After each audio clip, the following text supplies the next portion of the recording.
அண்ணாமலையானுக்கு அரோகரா, உண்ணாமலை அம்மனுக்கு அரோகரா. அனைவருக்கும் அன்பான வணக்கம். இன்றைய தினம் திருவண்ணாமலை தீபத் திருவிழா. இந்த தீபத் திருவிழாவானது உலகெங்கும் இருக்கக்கூடிய தமிழர்கள் தங்களது இல்லத்திலே கொண்டாடக்கூடிய அற்புதமான திருவிழா. இதே திருவிழா ஆலயங்களிலும் இன்றைய தினம் களை கட்டுகிறது. எத்தனையோ ஆலயங்களில் திருவண்ணாமலை தீபத் திருவிழாவானது வெகு சிறப்பாக கொண்டாடப்படுகிறது. தீபத் திருவிழா என்று சொன்னாலே அது நமக்கு திருவண்ணாமலையை மட்டும்தான் நினைவில் கொண்டு வரும்.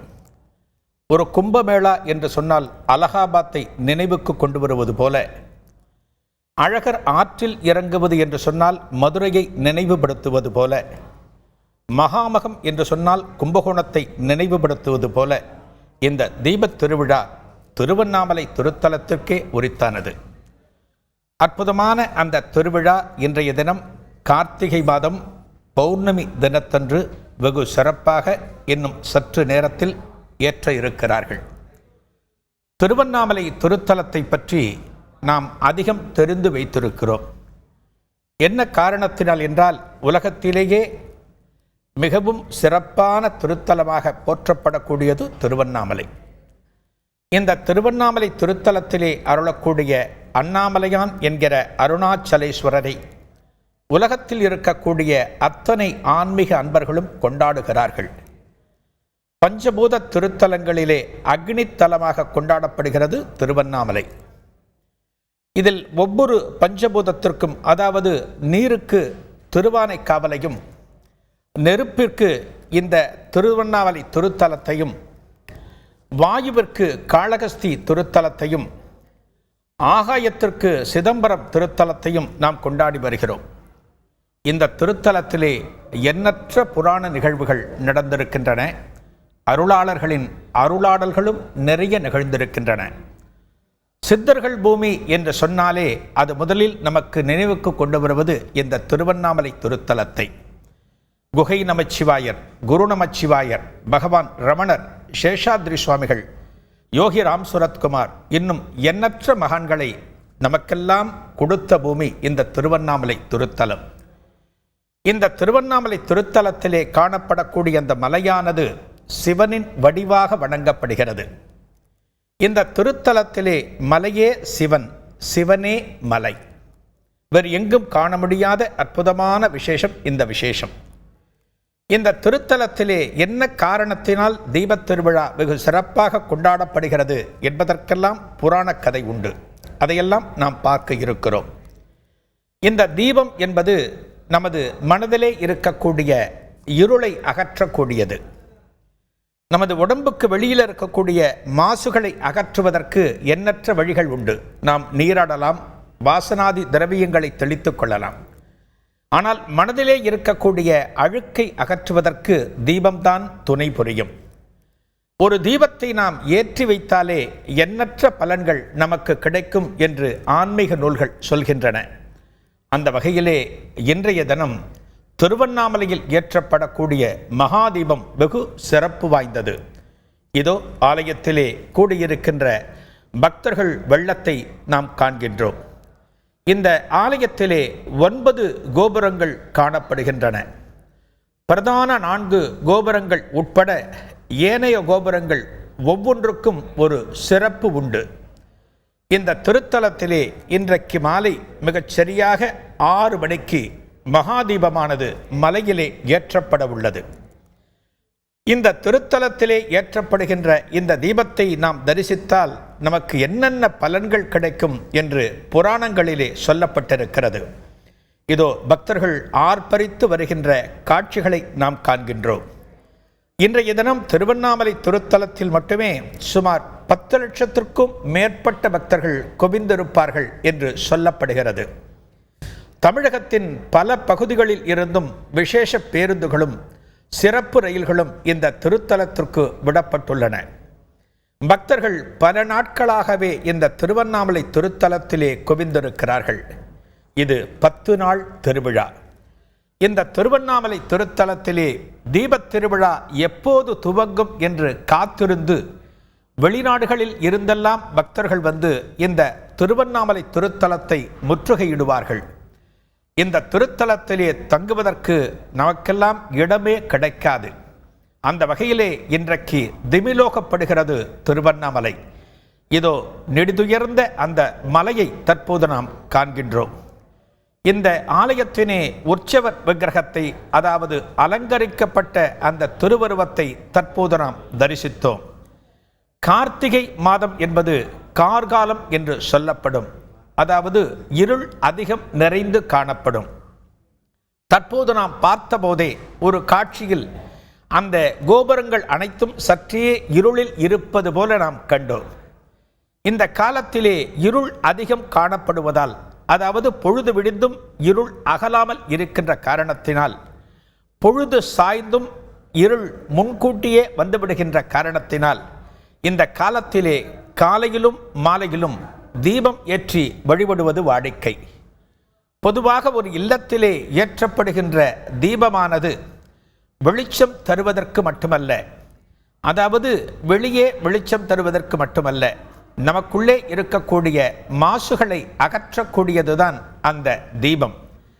அதனால்தான் தீபத்தை ஏற்றி நாம் வழிபடுகிறோம். திருவண்ணாமலை திருத்தலத்திலே இன்றைய தினம் நிகழ்கிற இந்த தீபத் திருவிழாவை தந்தி தொலைக்காட்சி உங்கள் இல்லத்திற்கு நேரலையாக கொண்டு வந்து சேர்த்து கொண்டிருக்கிறது. அற்புதமான இந்த திருவிழாவை நேரில் வந்து நம்மால் தரிசிக்க முடியாவிட்டாலும் அவரவர்கள் தங்களது இல்லத்தில் இருந்தவாறே இந்த தீபத் திருக்காட்சிகளை தரிசித்து அந்த அண்ணாமலையானின் பேரருளை பெற முடியும். இன்றைக்கு நாம் தரிசிக்கிற இந்த அற்புதமான மலை முன்னாட்களில் எப்படி காணப்பட்டது, முந்தைய யுகங்களில் எப்படி காணப்பட்டது என்று சொன்னால், அக்னி மலையாகவும் மாணிக்க மலையாகவும் பொன் மலையாகவும் காட்சி தந்த மலைதான் இன்றைக்கு கல் மலையாக காணப்படுகிறது. அதாவது ஒவ்வொரு யுகத்திலும் ஒவ்வொரு விதமாக இந்த மலையானது காட்சி தந்து கொண்டிருக்கிறது. இதற்கு முந்தைய யுகமான துவாபர யுகத்திலே இது பொன் மலையாக காணப்பட்டதாம். நினைத்து பாருங்கள், இன்றைக்கு நாம் தரிசிக்கின்ற இந்த கல் மலையானது கிருஷ்ண பரமாத்மா ஆண்ட காலத்திலே, பாண்டவர்கள் காலத்திலே பொன் மலையாக காட்சி தந்ததாம். அப்பேற்பட்ட சிறப்பு கொண்ட இந்த மலைதான் ஆரம்பத்தின் ஆட்களாக அக்னி மலையாக காணப்பட்டிருக்கிறது. அக்னிக்கும் இந்த திருவண்ணாமலைக்கும் நிறைய தொடர்புகள் உண்டு. 2 முக்கியமான நிகழ்வுகள் இந்த கார்த்திகை மாத பௌர்ணமியோடு தொடர்புபடுத்தப்படுகிறது. அந்த புராண நிகழ்வுகளையும் நாம் பார்க்க உள்ளோம். தற்போது பாருங்கள், இங்கே அந்த மகாதீபத்தை தரிசிப்பதற்காக கூடியிருக்கின்ற பக்தர்கள் வெள்ளத்தை பாருங்கள். அதோ அந்த மலையையும் பாருங்கள். அந்த மலை உச்சியிலேதான் மகாதீபமானது சுமார் 6 மணி அளவில் இன்றைக்கு ஏற்றப்படுகிறது. இந்த மகாதீபம் பிரகாசிக்க துவங்கிய வேளையில்தான், மலையில் தீபம் ஏற்றிய பிறகுதான் இதோ பறந்து விரிந்த அந்த திருவண்ணாமலையிலே ஒவ்வொருவரும் தங்கள் இல்லத்திலே தீபம் ஏற்றுவார்கள். பொதுவாக நமது இல்லங்களில் மாலை 5:30 மணிக்கு நாம் தீபம் ஏற்றிவிடுவோம். ஆனால் திருவண்ணாமலையில் மகாதீபத்தை தரிசித்த பிறகுதான் பக்த கோடிகள் அவரவர்கள் இல்லங்களில் தீபத்தை ஏற்றுவார்கள்.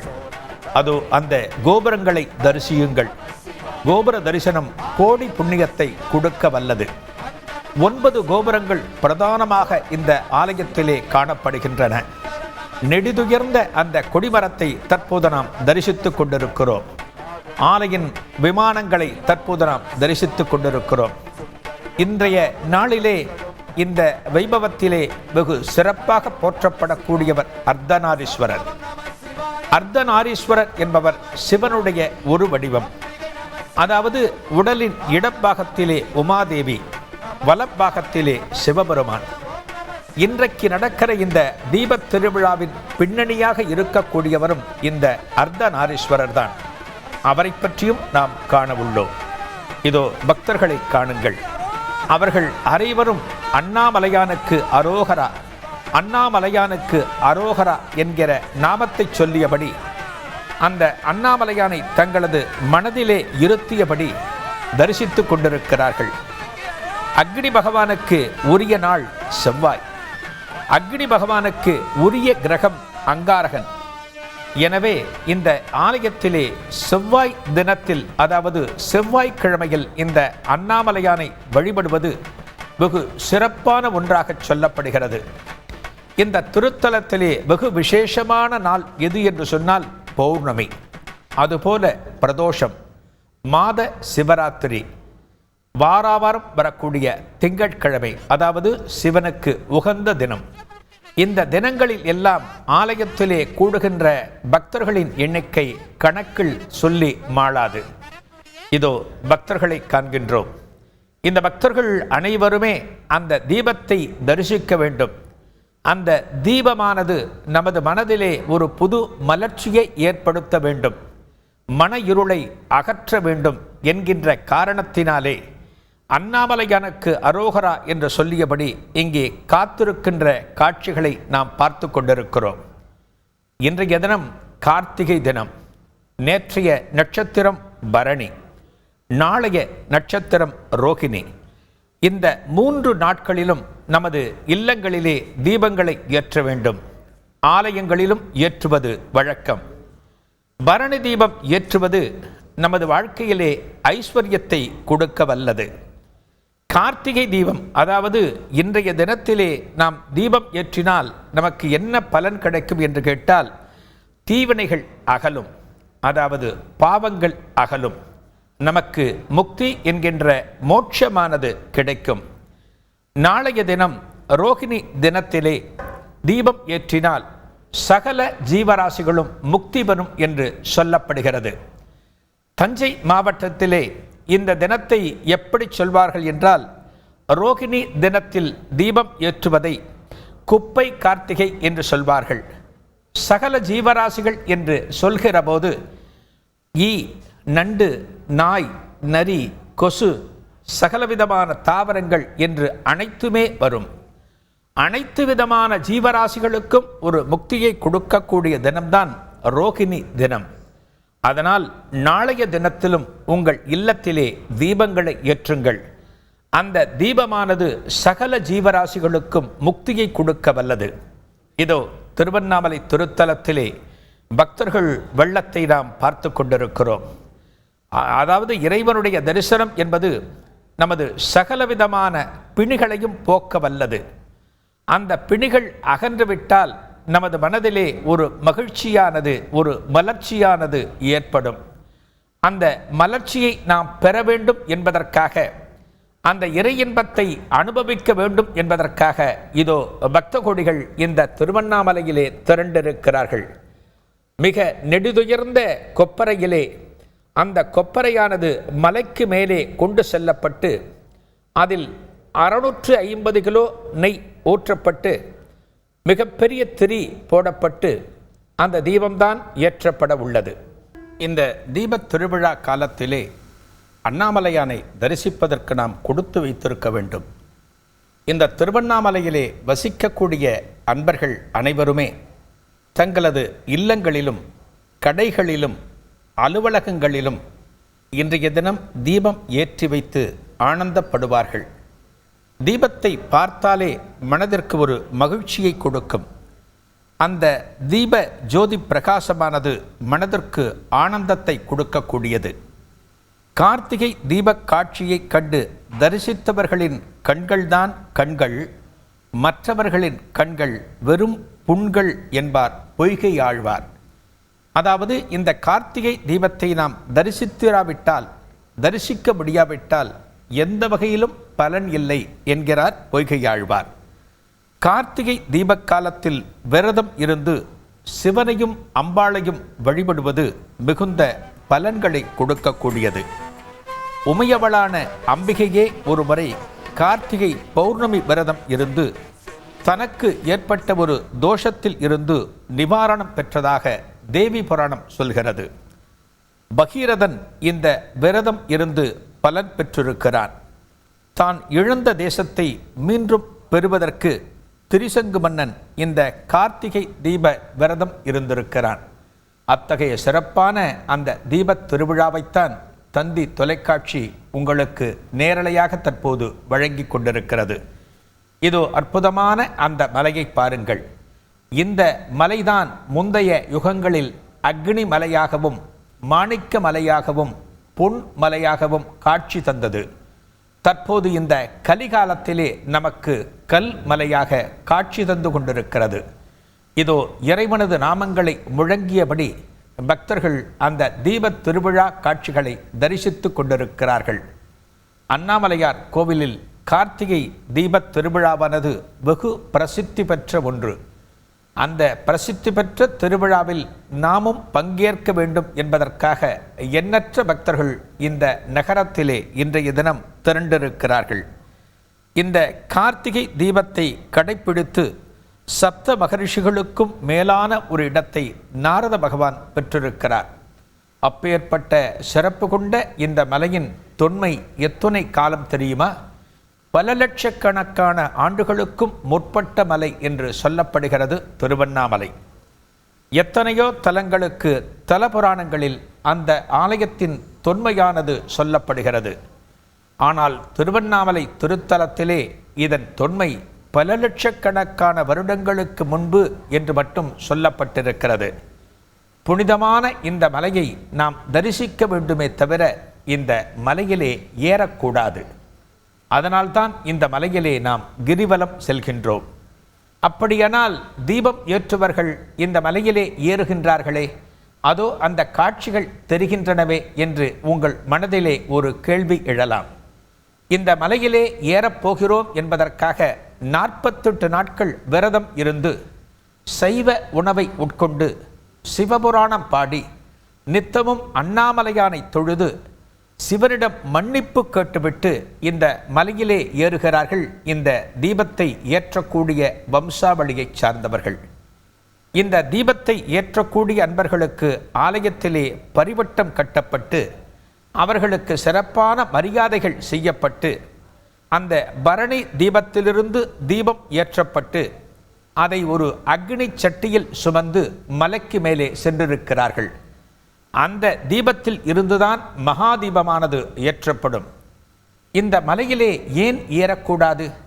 நாம் சதுரகிரி மலையில் ஏறுகிறோம், கொல்லிமலையில் ஏறுகிறோம், வெள்ளியங்கிரி மலையில் ஏறுகிறோம். அனைத்து மலைகளிலும் மலையேறி சென்றுதான் அந்த இறைவனை நாம் தரிசிக்கிறோம். ஆனால் இங்கே திருவண்ணாமலையில் ஏன் ஏறக்கூடாது என்று கேட்டால், இந்த மலையே சிவனாக காட்சி தருகின்ற காரணத்தினால். எங்காவது சிவன் மேல் நாம் காலடியை வைப்போமா? ஒரு ஆலயம் இருக்கின்ற திசையிலோ அல்லது இறைவன் வீற்றிருக்கின்ற திசையிலோ நமது கால்களை நீட்டுவதற்கு நமது உள்ளம் நிச்சயம் இடம் கொடுக்காது. அந்த காரணத்தினாலே மலையிலே ஏறாமல் மலையை சுற்றி வலம் வந்து நாம் வழிபடுகிறோம். அதைத்தான் கிரிவலம் என்று சொல்கிறோம். திருவண்ணாமலை கிரிவலம் என்று சொன்னால் உலக பிரசித்தி பெற்றது. அதன் பிறகுதான் எத்தனையோ மலைகளில் கிரிவலம் துவங்கப்பட்டிருக்கிறது. இந்த மலையிலே முதலாக கிரிவலம் வந்தவர் யார் தெரியுமா? அன்னை பராசக்தி. அன்னை பராசக்திக்கு அருள் புரிந்த பிறகு அந்த இறைவனே ஒரு ஜோதி சுரூபமாக ஒரு திருக்காட்சி கொடுத்து அன்னையை கிரிவல பாதையிலே அழைத்து வருகிறானாம். இந்த கிரிவலத்தை முதலாக பூர்த்தி செய்தது அன்னை பராசக்தி. அப்பேற்பட்ட சிறப்பு கொண்ட இந்த மலையிலே கிரிவலம் வருவது நமக்கெல்லாம் பலன்களை கொடுக்கக்கூடியது. கிரிவலம் வருகின்ற அன்பர்கள் கூடிய மட்டிலும் செருப்புகளை தவிர்க்க வேண்டும், கதை பேசுவதை தவிர்க்க வேண்டும், மற்ற விஷயங்களை பேசுவதை தவிர்க்க வேண்டும். செல்லும் வழியெல்லாம் இறைவனது நாமம் ஒன்றையே சொல்லிக் கொண்டிருக்க வேண்டும். நமச்சிவாய நாமத்தை தவிர வேறு எதுவுமே நமது நினைவுக்கு வரக்கூடாது. இதோ பாருங்கள், அந்த அண்ணாமலையார் உற்சவர் வெகு அற்புதமாக வந்து கொண்டிருக்கிறார். அந்த ஆலயத்தினுள்ளே இப்படியும் அப்படியும் காட்சி கொடுத்து கொண்டிருக்கிறார். இங்கே கூடியிருக்கின்ற பக்த கோடிகள் அனைவரும் அந்த தெய்வத்தை தரிசித்து கொண்டிருக்கிறார்கள். முதல்வனான அந்த விநாயகப் பெருமானின் தரிசனம் இப்போது. பஞ்சமூர்த்திகள் என்று சொல்லப்படும் 5 விக்கிரகங்களும் இன்றைய தினம் வலம் வந்து தரிசனம் தருவார்கள். இதற்கெல்லாம் முத்தாய்ப்பாக நமக்கு தரிசனம் தரப்போகிறவர் அர்த்தநாரீஸ்வரர். அர்த்தநாரீஸ்வரர் என்பது சிவனது திருவடிவங்களுள் ஒரு வடிவம். உமையம்மைக்கு தனது இடப்பாகத்திலே இடம் கொடுத்து சிவன் ஏற்றுக்கொண்ட தினம்தான் இன்றைய தினம் கார்த்திகை பௌர்ணமி தினம். இன்றைய தினத்திலே அந்த அர்த்தநாரீஸ்வரரை நினைவுபடுத்துவது போல அவரது தரிசனம் அனைத்து பக்தர்களுக்கும் கிடைக்க வேண்டும் என்பதற்காக ஒரு 2 நிமிடங்களுக்கு தரிசனம் தருவார். அதாவது 5:58 மணியளவில் வரக்கூடிய அர்த்தநாரீஸ்வரர் 2 நிமிடம் தரிசனம் கொடுத்துவிட்டு 6 மணிக்கு உள்ளே சென்று விடுவார். அற்புதமான தரிசனம், காண கிடைக்காத ஒரு தரிசனம். திருவண்ணாமலை தீபத் திருவிழாவை தரிசித்துக் கொண்டிருக்கிறோம். எந்த நேரத்திலே அந்த தீபமானது ஏற்றப்படும், மகாதீபத்தை தரிசித்து நமது பாவங்களையெல்லாம் தொலைத்து நாம் புண்ணியத்தை தேட முடியும் என்று பக்த கோடிகள் காத்து கொண்டிருக்கிறார்கள். மனதிலே இறை நம்பிக்கையோடு அந்த நமச்சிவாய நாமத்தை சொல்லியபடி பக்தர்கள் இங்கே விற்றிருக்கிறார்கள். ஒவ்வொரு தெய்வமாக நமக்கு திருக்காட்சி கொடுத்த பின்னால் இறுதியிலே சுமார் 5:58 அர்த்தநாரீஸ்வரர் புறப்பட்டு வருவார். இந்த ஆலயத்திலே அர்த்தநாரீஸ்வரர் புறப்பட்டு வருகின்ற அந்த அழகை முழுவதுமாக பார்த்தவர்கள் அநேகமாக இருக்க முடியாது. அந்த அர்த்தநாரீஸ்வரர் இப்படியும் அப்படியும் ஆடி வருகின்ற போது அவரது முகத்தை தரிசிக்க நமக்கு கிடைக்கின்ற வினாடி துளிகள் வெகு குறைவு. அதனால் இந்த ஆலயத்திலே அர்த்தநாரீஸ்வரர் வருகின்ற நேரத்தை எதிர்பார்த்து பக்தர்கள் காத்து கொண்டிருக்கிறார்கள். இந்த ஆலயத்திலே, அதாவது திருவண்ணாமலை திருத்தலத்திலே மலையே இறைவனாக வணங்கப்படுகின்ற காரணத்தினால் இந்த மலையை கிரிவலம் வருவது பாரம்பரிய வழக்கம். சகல தேவர்களும் மகரிஷிகளும் மகான்களும் நித்தமும் இந்த இடத்திலே கிரிவலம் வருகின்ற காரணத்தினால் அவர்களுக்கு எந்த வகையிலும் நாம் இடையூறாக இருக்கக்கூடாது. கார்த்திகை தீபத் திருவிழாவை ஒட்டி திருவண்ணாமலை அண்ணாமலையார் ஆலயத்தின் பின்புறமுள்ள மலை உச்சியில், அதாவது உயரம் சுமார் 2668 அடி மகாதீபம் ஏற்றப்படும். இதுதான் இங்கே சிறப்பு. தொடர்ந்து 11 நாட்களுக்கு இந்த தீபமானது சுடர்விட்டு பிரகாசித்து கொண்டே இருக்கும். திருவண்ணாமலையில் இருந்து சுமார் 30 கிலோமீட்டர் சுற்றளவுக்குள் வசிக்கும் பக்தர்கள் தங்கள் இடங்களில் இருந்தபடியே இந்த மகாதீபத்தை தரிசிக்க முடியும் என்றால் இதன் மகிமையை நீங்களே உணர்ந்து கொள்ளுங்கள். இந்த மகாதீபம் ஏற்றப்படும் தினத்தில் இதை தரிசிப்பதற்காக கூடுகின்ற கூட்டத்தை தான் தற்போது நாம் பார்த்து கொண்டிருக்கிறோம். மகாதீபம் ஏற்றப்படும் தினத்தன்று, அதாவது இன்றைய தினம், ஆலயத்துக்குள்ளும் கட்டுக்கடங்காத கூட்டம் நிரம்பி வழியும். தவிர திருவண்ணாமலை தெருக்கள், கிரிவலப்பாதை, இல்லத்து தெருக்கள், அதாவது மக்கள் வசிக்கின்ற இடங்கள் என்று பல இடங்களிலும் பக்தர்கள் நின்று கொண்டபடி இந்த மகாதீபத்தை தரிசிப்பார்கள். இந்த மகாதீபம் அத்துணை சிறப்பானது. அந்த தீபத்தை தரிசிப்பதற்காகத்தான் இங்கே பலரும் கூடியிருக்கிறார்கள். ஆலய கோபுரங்களையும் இங்கே கூடியிருக்கின்ற பக்தர்கள் வெள்ளத்தையும் தற்போது நாம் பார்த்து கொண்டிருக்கின்றோம். வருண பகவானும் இந்த மகாதீபம் ஏற்றப்படுகின்ற அந்த திருக்காட்சியை தரிசிக்க வேண்டும் என்பதற்காக வானம் மப்பும் மந்தாரமுமாக காட்சியளித்து கொண்டிருக்கிறது. இதோ பக்த கோடிகள் ஆர்ப்பரித்து கொண்டிருக்கிறார்கள். அந்த கொப்பரையிலே பிரம்மாண்டமான காடா துணிகளால் ஏற்றப்படுகிற அந்த மகாதீபத்தை தரிசிக்க வேண்டும் என்பதற்காக பக்த கோடிகள் காத்து கொண்டிருக்கிறார்கள். திருவண்ணாமலையிலே மிகப்பெரிய திருவிழா என்று சொன்னால் இந்த தீபத் திருவிழாதான். இந்த தீபத் திருவிழா முடிந்த பிறகு அந்த கொப்பரையிலே ஏற்றப்படுகிற அந்த தீபம் அணைந்த பிறகு அதில் இருக்கின்ற கருமையான மையை தெய்வத்தின் பிரசாதமாக, அண்ணாமலையானின் பிரசாதமாக எடுத்துக் கொள்கிறார்கள். அந்த பிரசாதமானது ஆலயத்திலேயே தரப்படுகிறது. இதோ பஞ்சமூர்த்திகள் உலா என்று சொன்னோம் அல்லவா, அதில் ஒவ்வொரு மூர்த்தியாக இந்த ஆலய மண்டபத்தினுள் வந்து கொண்டிருப்பார்கள். எத்தனை உற்சாகமாக ஆடியபடி அந்த தெய்வ திருமேனி ஆலய மண்டபத்தை நோக்கி வந்து கொண்டிருக்கிறது பாருங்கள். இதோ வெற்றிவேல் முருகன் வந்து கொண்டிருக்கிறார். இதோ ஒவ்வொரு தெய்வமாக இந்த மண்டபத்திற்குள் வந்த பிறகு அதன் பிறகுதான் அந்த பரணி தீபத்திலிருந்து எடுத்து செல்லப்பட்ட அந்த சட்டியில், மண் சட்டியில் இருக்கின்ற அக்னியில் இருந்து, திரியில் இருந்து மகா தீபமானது ஏற்றப்படும். அதற்கான சமிக்ஞை இந்த அர்த்தநாரீஸ்வரர் வந்த பிறகு கீழே உள்ள மண்டபத்திலிருந்து மலைக்கு மேலே இருப்பவர்களுக்கு ஒரு சமிக்ஞை காட்டுவார்கள். அந்த சமிக்ஞையை பார்த்த பிறகு மகாதீபத்தை ஏற்றுவார்கள். இதோ நாம் பார்த்து கொண்டிருக்கிற அற்புதமான திருக்காட்சிகளை இல்லத்தில் இருந்தவாறே கண்டு தரிசியுங்கள். ஒவ்வொரு தெய்வமாக வந்து கொண்டிருக்கிறது. வருடம் முழுக்க எத்தனையோ திருவிழாக்கள் இந்த திருவண்ணாமலை திருத்தலத்திலே நிகழ்ந்தாலுமே இந்த தீபத் திருவிழா சிறப்பாக போற்றப்படுகிறது.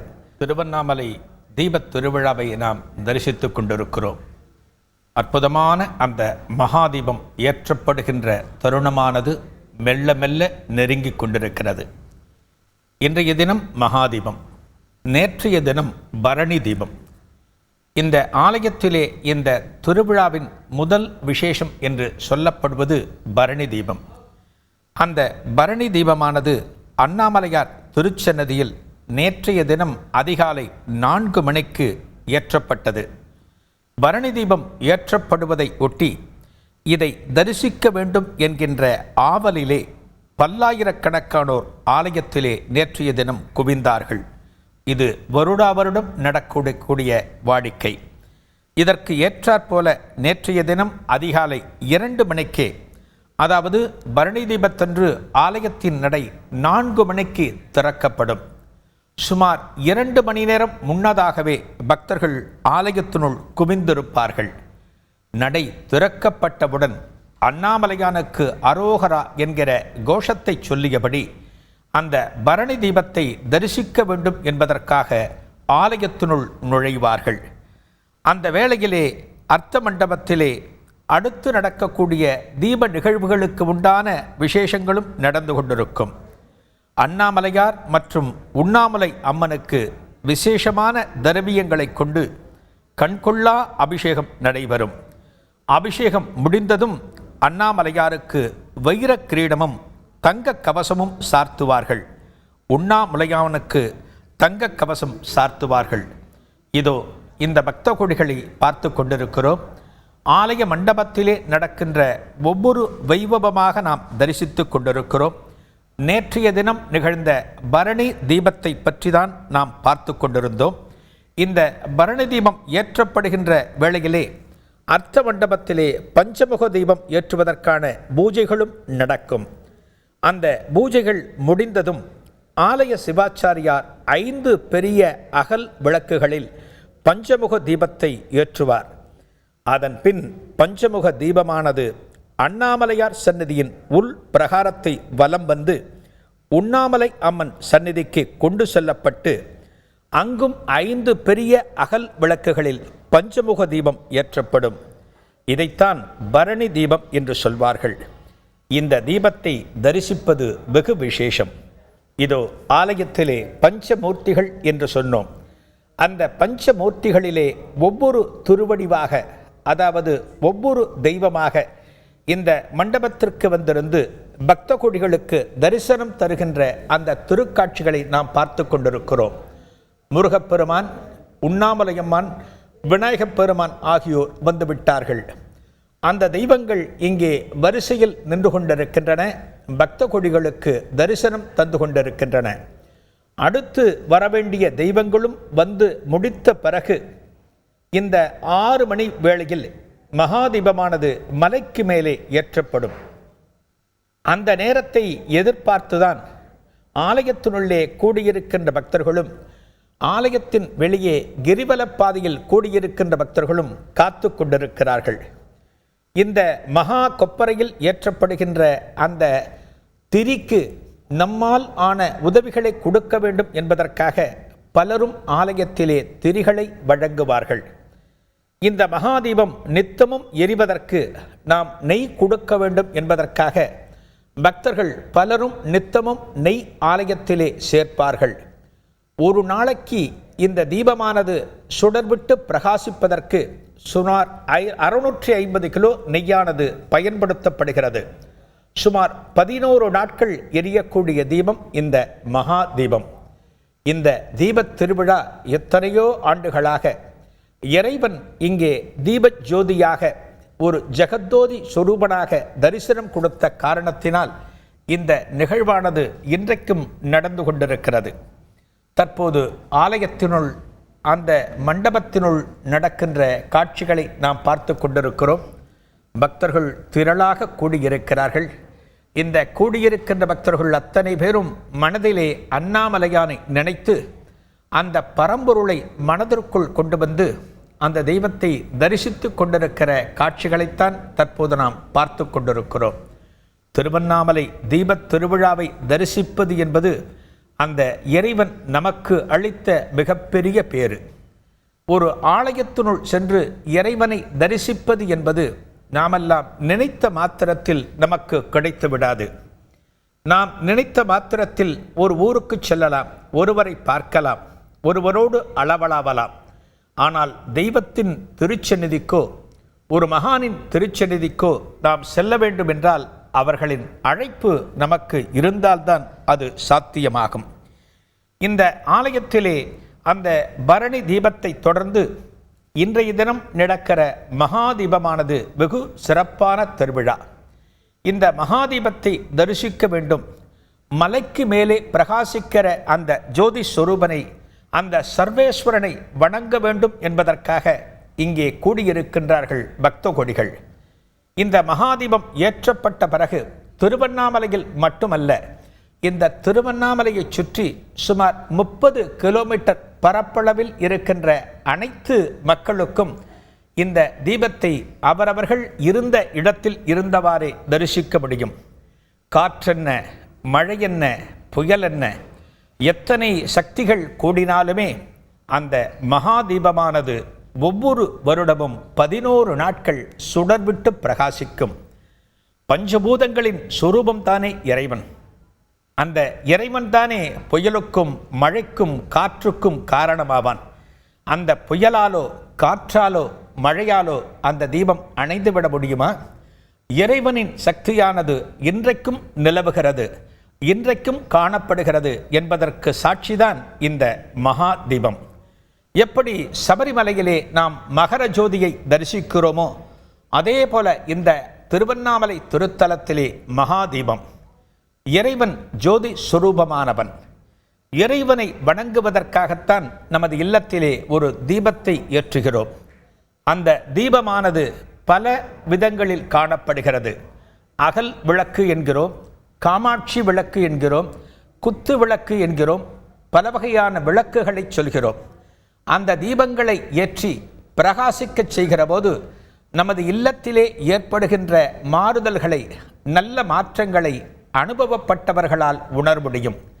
ஒரு சாதாரணமான ஒரு தீபத்திற்கே, இல்லத்தில் ஏற்றப்படுகின்ற தீபத்திற்கே இத்தனை சிறப்பு உண்டு என்று சொன்னால், சிவனே மலையாக காணப்படுகிற இந்த திருவண்ணாமலையிலே மலைக்கு மேலே ஏற்றப்படுகிற அந்த மகாதீபத்திற்கு எத்தனை சிறப்புகள் இருக்கும். இதோ நீங்கள் பார்த்து கொண்டிருப்பதுதான் அந்த அற்புதமான மலை. திருவண்ணாமலையிலே மலையே இறைவன், இறைவனே மலை. இந்த திருவண்ணாமலை திருத்தலத்திற்கு வருகின்ற பக்த கோடிகள் அண்ணாமலையானை தரிசிக்க முடியாவிட்டாலும், அவனது சந்நிதிக்குள் செல்ல முடியாவிட்டாலும், இறைவா உன்னை நேரில் வந்து எங்களால் தரிசிக்க முடியவில்லை, எனவே கிரிவலம் வந்து உன்னை வணங்குகிறோம் என்று கிரிவலம் வந்தாலே அந்த அண்ணாமலையானை தரிசித்த ஒரு பலனானது கிடைத்துவிடும். அற்புதங்களும் அதிசயங்களும் அனுதினமும் நிகழ்ந்து கொண்டிருக்கிற மலை இந்த திருவண்ணாமலை. இதோ எத்தனை நெடிதுயர்ந்த ராஜகோபுரம் பாருங்கள். ஒவ்வொரு கோபுரத்திற்கும் ஒரு சிறப்பு உண்டு.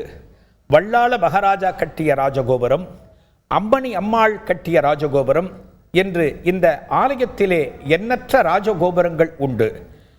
அற்புதமான இந்த திருத்தலத்திலே நிகழ்கிற மகாதீப திருவிழாவைத்தான் தற்போது நாம் தரிசித்துக் கொண்டிருக்கிறோம். தீப திருவிழாவின் சிறப்பு பரணி தீபம். அதையடுத்து இன்றைய தினம் மகாதீபம் ஏற்றப்படுகின்ற நாள். இந்த நாளிலே ஆலயத்தில் இருக்கின்ற உற்சவர்கள், அதாவது பஞ்சமூர்த்திகள் ஒவ்வொருவராக இந்த மண்டபத்திலே எழுந்தருளி இருக்கின்ற காட்சிகளை தற்போது நாம் பார்த்து கொண்டிருக்கிறோம். விநாயகப் பெருமான், வள்ளி தெய்வானிகருடன் முருகப்பெருமான், பராசக்தி தேவி, சண்டிகேஸ்வரர், இதையடுத்து நாம் அனைவரும் எதிர்பார்த்து கொண்டிருக்கிற அந்த தெய்வம் அர்த்தநாரீஸ்வரர். அர்த்தநாரீஸ்வரர் இந்த மண்டபத்திலே எப்போது எழுந்தருள்வார் என்பதற்கத்தான் இந்த பக்தகோடிகள் அத்தனை பேரும் காத்து கொண்டிருக்கிறார்கள். அர்த்தநாரீஸ்வரர் இந்த மண்டபத்திலே எழுந்தருளியவுடன், அவரது நடனம் பூர்த்தியானவுடன், அந்த அர்த்தநாரீஸ்வரரை அனைவரும் தரிசித்த பின்னால் இங்கே மண்டபத்திலிருந்து மலைக்கு மேலே ஒரு சமிக்ஞை செய்வார்கள். அதாவது மகாதீபம் ஏற்றப்பட வேண்டிய வேளை என்பதை உணர்த்துவது போல அந்த சமிக்ஞையானது நிகழும். மலை உச்சியில் மகாதீபம் எப்படி ஏற்றப்படுகிறது? சாதாரணமான தீபம் என்றால் அகல் விளக்கு போன்ற பல விளக்குகளில் எண்ணெய் விட்டு திரியிட்டு தீபம் ஏற்றுவோம். திருவண்ணாமலை மகாதீபம் என்றால் சும்மாவா? மகாதீபம் ஏற்றுவதற்கு பயன்படும் விளக்கு போன்ற ஒரு சாதனமாக பிரம்மாண்ட கொப்பரை உபயோகிக்கப்படுகிறது. அந்த கொப்பரையானது சுமார் 200 கிலோ எடை கொண்டது. இந்த பிரம்மாண்டமான கொப்பரை சுமார் 5 அடி உயரமும் 3 அடி அகலமும் கொண்டது. இந்த மகாதீபம் ஏற்றுவதற்காக சுமார் 3500 கிலோ நெய் பயன்படுத்தப்படுகிறது. பிரம்மாண்ட திரி வேண்டாமா? ஒரு பிரம்மாண்ட திரிக்காக பல ஆயிரம் மீட்டர் காடா துணி பயன்படுத்தப்படுகிறது. பிரம்மாண்டமான கொப்பரைக்கு சிறப்பு பூஜைகள் ஆலயத்தில் நடந்த பின் பரம்பரையாக இந்த கொப்பரையை மலைக்கு மேல் தூக்கிச் செல்லும் யோகம் பெற்ற சாவல்பூண்டி கிராமத்தைச் சேர்ந்தவர்கள் அண்ணாமலையாருக்கு அரோகரா கோஷங்களை முழங்கியபடி மலைக்கு மேலே இந்த கொப்பரையை சுமந்து செல்வார்கள். மகாதீபத்தை தரிசிக்க வந்திருக்கும் பக்தர்களும் இந்த மகாதீபத்தை அருகே நின்று தரிசிக்க வேண்டும் என்பதற்காக இவர்களுடன் மலை ஏறுவர். பாதுகாவலுக்கு காவல்துறை அன்பர்களும் பயணிப்பார்கள். உரிய அனுமதி பெற்றவர்கள் மட்டுமே இந்த மலைக்கு மேலே ஏற முடியும். மலைக்கு மேல் மகாதீபம் ஏற்றுகின்ற உரிமை பர்வதராஜ குலத்தினருக்கு மட்டுமே இருந்து வருகிறது. அவர்கள் தீபம் ஏற்ற அந்த வேளைக்கென்றே காத்திருக்கும் திருவண்ணாமலை மலை முழுக்க நமச்சிவாய நாமம் எதிரொலிக்கும். வான வேடிக்கைகள் திபுலோகப்படும். திருவண்ணாமலையில் நிகழ்த்தப்படுகிற இன்னொரு தீபாவளிதான் இந்த கார்த்திகை தீபத் திருவிழா. அந்த வான வேடிக்கையின் போது திருவண்ணாமலையே பிரகாசிக்கும், ஜோதிமயமாக காணப்படும். இதோ உற்சவர் தெய்வங்கள் வந்து கொண்டிருக்கின்றன. உண்ணாமலையம்மன் உடனுரை அண்ணாமலையார் இந்த மண்டபத்திற்கு எழுந்தருளிவிட்டார். இதை அடுத்து இந்த மண்டபத்திற்கு வரவேண்டிய ஒரே திருவடிவம் நாம் அனைவரும் எதிர்பார்த்து கொண்டிருக்கிற அர்த்தநாரீஸ்வரர் சொரூபம். அர்த்தநாரீஸ்வரர் சொரூபம் என்பது சிவனின் இடப்பாகத்திலே உமை காணப்படக்கூடியது. இந்த அர்த்தநாரீஸ்வரர் சொரூபத்தில் பராசக்திக்கு தரிசனம் கொடுத்தவர் சிவபெருமான். அது நிகழ்ந்த தினம் இன்றைய தினம், அதாவது கார்த்திகை மாத பௌர்ணமி தினம். இந்த நிகழ்வு எப்படி நடந்தது தெரியுமா? கைலாயத்திலே ஈசன் கண்களை மூடி தவம் இருக்கின்ற வேளையிலே பராசக்தியாகப்பட்டவள் ஈசனின் கண்களை மூடுகிறாள். ஈசனின் கண்கள் இரண்டும், ஒன்று சூரியன், இன்னொன்று சந்திரன். சூரியனும் சந்திரனும் அஸ்தமித்து விட்டால் ஏது ஒளி? இந்த உலகமே இருண்டுவிடும், பிரபஞ்சமே நிலை குலைந்துவிடும்.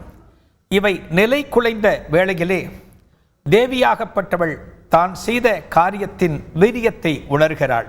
ஈசனிடம் மன்னிப்பு கேட்கிறாள். காஞ்சியிலே நீ தவம் இருக்க வேண்டும், அங்கே வந்து உன்னை ஏற்றுக்கொள்கிறேன் என்று சொன்ன ஈஸ்வரன் காஞ்சியிலே தரிசனம் தருகிறார். அதன் பிறகு திருவண்ணாமலையில் தவம் இருக்க வேண்டும், அங்கே என்னுள் பாதியாக உன்னை நான் ஏற்றுக்கொள்கிறேன் என்று சொல்கிறார். இது எத்துணை பெரிய தத்துவம் தெரியுமா? கணவனும் மனைவியும் ஈருடல் ஓருயிராக காணப்பட வேண்டும் என்கிற மகா தத்துவத்தை அந்த காலத்திலேயே இறைவன் நமக்கு உணர்த்தி இருக்கிறார். ஒரு இல்லறம் என்பது எத்தனை விதமான சண்டை சச்சரவுகளை கொண்டது என்பது நம் அனைவருக்குமே தெரியும். ஆனால் இல்லறம் நல்லறமாக விளங்க வேண்டுமென்றால் கணவனும் மனைவியும் கருத்துருமித்தவர்களாக காணப்பட வேண்டும் என்பதை அன்றே உணர்த்தியிருக்கிறார் சர்வேஸ்வரன். தனது உடலிலே இடது பாகத்தை அன்னைக்கு கொடுத்து காட்சி கொடுத்த நாள்தான் இன்றைய தினம், கார்த்திகை மாத பௌர்ணமி தினம்.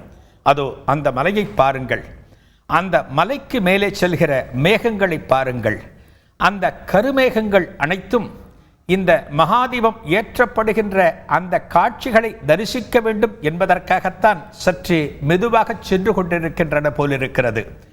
இந்த மலைக்கு மேலே மேகமானது இருண்டு காணப்பட்டாலும் மழை பொழியாமல் அந்த வருண தேவனும் விண்ணுலக தேவர்களும் அந்த மகாதீபம் ஏற்றப்படுகின்ற அந்த தருணத்தை தரிசிக்க வேண்டும் என்பதற்காக இந்த மலையிலும் பல்வேறு இடங்களிலும் சூட்சுமமாக, அதாவது உருவமே தெரியாமல் காத்து கொண்டிருக்கிறார்கள் போலிருக்கிறது. இதோ இந்த ஆலயத்தினுள் இருக்கின்ற மண்டபத்தை தற்போது நாம் பார்த்து கொண்டிருக்கிறோம். இந்த ஆலய மண்டபத்தினுள் அனைத்து தெய்வங்களும் வந்து தரிசனம் தந்து கொண்டிருக்கின்றன. இன்னும் சற்று நேரத்திலே அந்த அர்த்தநாரீஸ்வரர் திருவடிவம் வந்தவுடனே அவருக்கு ஒரு ஆரத்தி வழிபாடு நடந்த பின்னால் மலைக்கு மேலே மகாதீபம் ஏற்றப்படும். அந்த தீபம் ஏற்றப்படுகின்ற தருணத்தைத்தான் நாம் அனைவரும் எதிர்பார்த்து காத்து கொண்டிருக்கிறோம். அந்த தீப ஒளியை, அந்த ஜோதியை இன்றைய தினம் நாம் தரிசித்து விட்டால் நமது பாவங்கள் அனைத்தும் விலகுகின்றன. நாம் செய்த தீவினைகள் அனைத்தும் அகல்கின்றன. இறை தரிசனம் ஒன்றுதான் நமக்கு புண்ணியத்தை கொடுத்து பாவங்களை விலக்க வல்லது. அந்த காரணத்தினால்தான் ஒரு ஆலயத்திலே நடக்கின்ற திருவிழாக்களை, விசேஷங்களை நாம் கூடி நின்று தரிசிக்கிறோம். அந்த வகையிலே திருவண்ணாமலை இன்று திமிலோகப்படுகிறது. 10 லட்சத்திற்கும் மேற்பட்ட பக்தர்கள் இந்த திருவண்ணாமலையிலே குவிந்திருக்கிறார்கள் என்று சொன்னால், இந்த தீப திருக்காட்சிகளை தரிசிக்க வேண்டும், இந்த இறைவனது பரம அருளை பெற வேண்டும். நெருங்கவே முடியாத இந்த அண்ணாமலையானை இன்றைய தினம் நாம் நெருங்கி இருக்கிறோம் என்றால் அது அண்ணாமலையானின் சிறப்பு அழைப்பே காரணம் என்று எண்ணியபடி இந்த ஆலயத்திலே கூடியிருக்கிறார்கள்.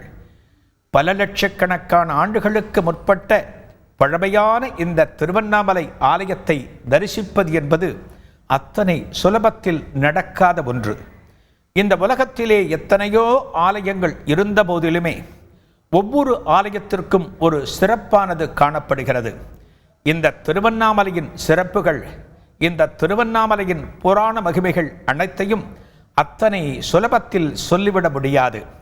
ஒரு 10 வருடம் ஆன ஒரு ஆலயத்திற்கே நாம் தலபுராணம் என்று எழுதுகிறோம் என்றால், பல லட்சக்கணக்கான வருடங்களை கடந்த ஒரு ஆலயத்திற்கு தலபுராணம் என்று எழுத முற்பட்டால் எத்தனை மன்னர்களை பற்றி எழுத முடியும், எத்தனை கட்டுமானங்களை பற்றி எழுத முடியும், எத்தனை மகாபக்தர்களை பற்றி எழுத முடியும். அவையெல்லாம் நினைத்து பார்க்கக்கூடிய ஒன்றா? இதோ அற்புதமான ஒரு காட்சியை பார்த்து கொண்டிருக்கிறோம்.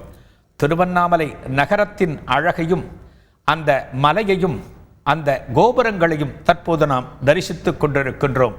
எத்தனை அழகான நெடிதுயர்ந்த கோபுரங்கள் பாருங்கள், மேக கூட்டங்கள், வருண பகவானின் மெலிந்த ஆசி, இவையுடன் காணப்படுகின்ற அந்த கல் மலை இதற்கு முந்தைய யுகங்களில் அக்னியாக இருந்தது என்பதை நம்ப முடிகிறதா? மாணிக்கமாக மிளிர்ந்தது என்பதை நம்ப முடிகிறதா? தங்கமாக ஜொலித்தது என்பதை நம்ப முடிகிறதா? இத்தனை விதமாக காட்சி கொடுத்த இந்த மலை கலியுகத்திலே நாமெல்லாம் அந்த மலை தங்கமாக இருந்தால் பெயர்த்து சென்று விடுவோம் என்பதற்காக கல்மலையாக காட்சி தருகிறதோ என்னவோ. கலியுகத்திலே எத்தனை விதமான அவலங்கள் அரங்கேறும் என்பதை கிருஷ்ண பரமாத்மா அந்த காலத்திலேயே சொல்லியிருக்கிறான். இந்த கலியுகத்திலே தர்மங்கள் மலிந்து போகும் என்பதை அப்போதே சொல்லியிருக்கிறான். அற்புதமான இந்த ஆலயத்திலே அனைத்து தெய்வங்களும் இந்த மகா மண்டபத்தில் காட்சி தருகின்றன. இங்கே தரிசிக்க கூடியிருக்கின்ற பக்தர்கள் அத்தனை பேருமே அண்ணாமலையானை மனதிற்குள் நினைத்தபடி அந்த ஆலயத்தை தரிசித்தபடி தற்போது இருந்து கொண்டிருக்கிறார்கள். மகா தீபத்திற்காக நாமும் காத்து கொண்டிருக்கிறோம். திருவண்ணாமலை தீபத்தின் முக்கிய நிகழ்வான பஞ்சமூர்த்திகள் எழுந்தருள்வது தற்போது நிகழ்ந்துள்ளது. இந்த பஞ்சமூர்த்திகளும் ஆலய மண்டபத்திலே காத்து கொண்டிருக்கிறார்கள். இன்னும் சற்று நேரத்திலே அர்த்தநாரீஸ்வரர், அலங்கரிக்கப்பட்ட அர்த்தநாரீஸ்வரர், வெறும் 2 நிமிடங்கள் மட்டுமே நமக்கு தரிசனம் தரப்போகிற அர்த்தநாரீஸ்வரர் இன்னும் சற்று நேரத்தில் வரப்போகிறார். அவர் வரப்போகின்ற அந்த காட்சியை காண்பதற்கு தயாராக இருங்கள். எந்த அளவில் ஆடியபடி, நர்த்தனம் ஆடியபடி அந்த அர்த்தநாரீஸ்வரர் இந்த மண்டபத்தை அடைகிறார், இந்த மண்டபத்தினுள் நடனம் ஆடுகிறார், எப்படி திரும்பி போகிறார் என்பதெல்லாம் மின்னல் போல நிகழும். இந்த ஆலயத்திலே வெகு சிறப்பான திருவடிவாக சொல்லப்படக்கூடியது அர்த்தநாரீஸ்வரர். அந்த அர்த்தநாரீஸ்வரர் சிவனுடைய ஒரு வடிவம். இப்போது அனைத்து மூர்த்திகளும் இங்கே எழுந்தருளி விட்டார்கள். அதாவது விநாயகப் பெருமான், வள்ளி தெய்வானையுடன் முருகப்பெருமான், சண்டிகேஸ்வரர், ஈஸ்வரன், அம்பாள் ஆகிய பஞ்சமூர்த்திகளும் எழுந்தருளி விட்டார்கள். இனி அர்த்தநாரீஸ்வரர் வருகைதான் மிச்சம். இதோ பக்தர்களை பாருங்கள். அலையா கடல் அலையா என்று சொல்லுவோம் அல்லவா, அதுபோல ஆலயத்தினுள் கூடியிருக்கின்ற இந்த பக்தர்கள் அத்தனை பேருமே இந்த மகாதீபம் ஏற்றப்படுகின்ற அந்த தருணத்திற்காக அர்த்தநாரீஸ்வரரை தரிசிப்பதற்காக காத்து கொண்டிருக்கிறார்கள். ஒரு ஆலயத்தை தரிசிப்பதுதான் நமக்கு முக்தியை கொடுக்க வல்லது என்று துவக்கத்தில் சொன்னேன். நேற்றைய தினம் இந்த ஆலயத்திலே பரணி தீபமானது ஏற்றப்பட்டது. அந்த பரணி தீபம் ஏற்றப்படுவதற்கு காரணமே நம் ஒவ்வொருவர் இல்லத்திலுமே அந்த தீபத்தை நேற்றைய தினம் ஏற்றியிருக்க வேண்டும். பலரும் ஏற்றியிருப்பார்கள். என்ன காரணத்தினால் அந்த பரணி தீபம் ஏற்றப்படுகிறது என்று சொன்னால், இறந்த நமது முன்னோர்கள் மேலுலகம் செல்வதற்காக ஆங்காங்கே இருளிலே காத்திருப்பார்களாம்.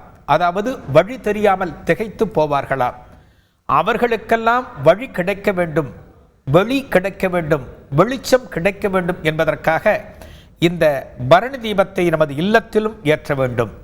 இங்கே ஏற்றுகிற அந்த தீபமானது மேலுலகம் செல்ல காத்திருக்கும் நமது முன்னோர்களுக்கு ஒரு வெளிச்சம் தந்து, ஒளியை தந்து அவர்கள் அனைவரும் மேலுலகத்தை அடைவார்கள். அதற்குத்தான் பரணி தீபம். தற்போது ஆலயத்தினுள்ளே பக்தர்கள் கூடி நிற்கின்ற, நமச்சிவாய வாழ்க என்று சொல்லிக் கொண்டிருக்கின்ற, அண்ணாமலையானுக்கு அரோகரா என்று சொல்லிக் கொண்டிருக்கின்ற அந்த காட்சிகளை பார்த்து கொண்டிருக்கிறோம். இதோ அந்த மலையை காண்கிறோம். அந்த மலைக்கு மேலே தான் அந்த கொப்பரையானது காணப்படுகிறது. அந்த கொப்பரையிலே நெய் விடப்பட்டு பல 1000 மீட்டர் நீளமுள்ள காடா துடியானது திரியாக பயன்படுத்தப்பட்டு அதில் இருந்துதான் தீபமானது ஏற்றப்பட உள்ளது. அந்த காட்சிக்காகத்தான் நாம் அனைவரும் காத்து கொண்டிருக்கின்றோம். அலங்கரிக்கப்பட்ட அந்த பஞ்சமூர்த்திகள் ஆலயத்தினுள் வலம் வருகின்ற காட்சியை காண்பதற்கு காண கண்கோடி வேண்டும். அந்த தெய்வ திருவடிகளை சுமந்து வருகின்ற பக்தர்கள் எத்துணை பக்தியுடன், எத்துணை ஆர்ப்பாட்டத்துடன் வருகிறார்கள் என்பதை பாருங்கள். இறை சக்திக்கு மிஞ்சின சக்தி என்பது இந்த உலகத்திலே எதுவுமே கிடையாது. எல்லாம் வல்ல பரம்பொருள் ஒருவன்தான் நம்மையெல்லாம் காக்க வல்லவன். நமது கையிலே எதுவும் கிடையாது. நாளை என்ன நடக்கப் போகிறது, நாளை மறுநாள் என்ன நடக்கப் போகிறது என்பதெல்லாம் நாம் அறிந்தவர்களா? நமக்கு ஒன்றுமே தெரியாது. அனைத்தையும் உணர்ந்தவன் அந்த இறைவன். அந்த இறைவனின் திருவடிகளை பற்றி கொண்டால், அந்த இறைவனின் திருப்பாதங்களை பற்றி கொண்டால், நமச்சிவாய நாமம் சொல்லி அவனை சரண் புகுந்தால் நம்மையெல்லாம் காத்து நமக்கு நலம் பல அந்த இறைவன் கொடுப்பான். அதனாலே அந்த இறைவனை பணிவது ஒன்றுதான் சிறந்தது என்பதற்காக இங்கே கூடியிருக்கின்ற பக்தர்களை தற்போது நாம் பார்த்து கொண்டிருக்கிறோம். மலைக்கு மேலே ஏற்றப்படுகிற மகாதீபத்தை எதிர்நோக்கி இங்கே சிவபுராணம் பாடியபடி, சிவனுடைய பாடல்களை பாடியபடி பக்தர்கள் ஆர்ப்பரிக்கின்ற காட்சிகளை நாம் பார்த்து கொண்டிருக்கிறோம். இண்டு இடுக்கு விடாமல் எந்த இடத்தில் ஒரு சிறு இடம் காணப்பட்டாலும் பக்தர்கள் அந்த இடத்திலே நின்று கொண்டு நமச்சிவாய நாமத்தை சொல்லிக் கொண்டிருக்கிறார்கள். அற்புதமான இந்த திருவண்ணாமலைக்கு வெகு சிறப்பு என்னவென்றால் கிரிவலம்.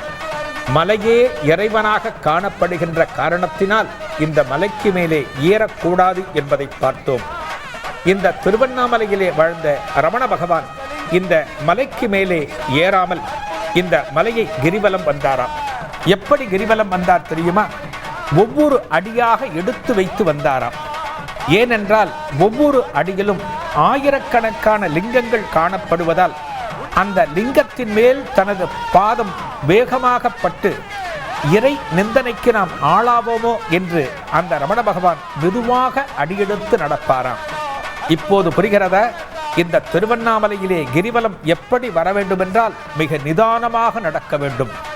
எவர் ஒருவரும் நான் அவரை முந்திச் செல்கிறேன், நாம் முன்னால் போக வேண்டும், நான் விரைந்து ஊருக்கு செல்ல வேண்டும் என்பதற்காக கிரிவலத்தை வேகமாக செய்யலாகாது. இந்த கிரிவலம் வருகின்ற வேளையிலே நமச்சிவாய நாமத்தை தவிர வேறு எதுவும் சொல்லலாகாது. காலிலே செருப்பு அணிதலை கூடிய மட்டிலும் தவிர்த்தால் நலம் பயக்கும். இந்த கிரிவலத்தை பற்றி எண்ணற்ற மகான்கள் சிறப்பித்து சொல்லியிருக்கிறார்கள். நடமாடும் தெய்வம் என்று சொல்லப்படுகிற காஞ்சி மகா பெரியவர் இங்கே கிரிவலம் வருகிற போது இந்த கிரிவல பாதையிலே ஏராளமான சிவலிங்கங்கள் காணப்படுகின்றன. அதனால் 2-3 ஊர்களை சுற்றியாவது, எனது நேரம் அதிகமானாலாவது பரவாயில்லை, நான் ஊர்களை சுற்றி கிரிவலம் வருகிறேன் என்று வந்ததாக ஒரு தகவல் சொல்வார்கள். அப்பேற்பட்ட சிறப்பு கொண்ட கிரிவலத்திற்கு விசேஷமான இந்த திருவண்ணாமலை திருத்தலமானது உலகிலே மிக உயர்ந்த தலமாக, உயர்ந்த ஆலயமாக, எண்ணற்ற சிறப்புகளை கொண்ட ஆலயமாக, பல லட்சக்கணக்கான வருடங்களை கடந்த ஆலயமாக இன்றைய தினம் காட்சி தந்து கொண்டிருக்கிறது. இந்த ஆலயத்தை பாருங்கள். திருவண்ணாமலை என்பது அக்னிமலை.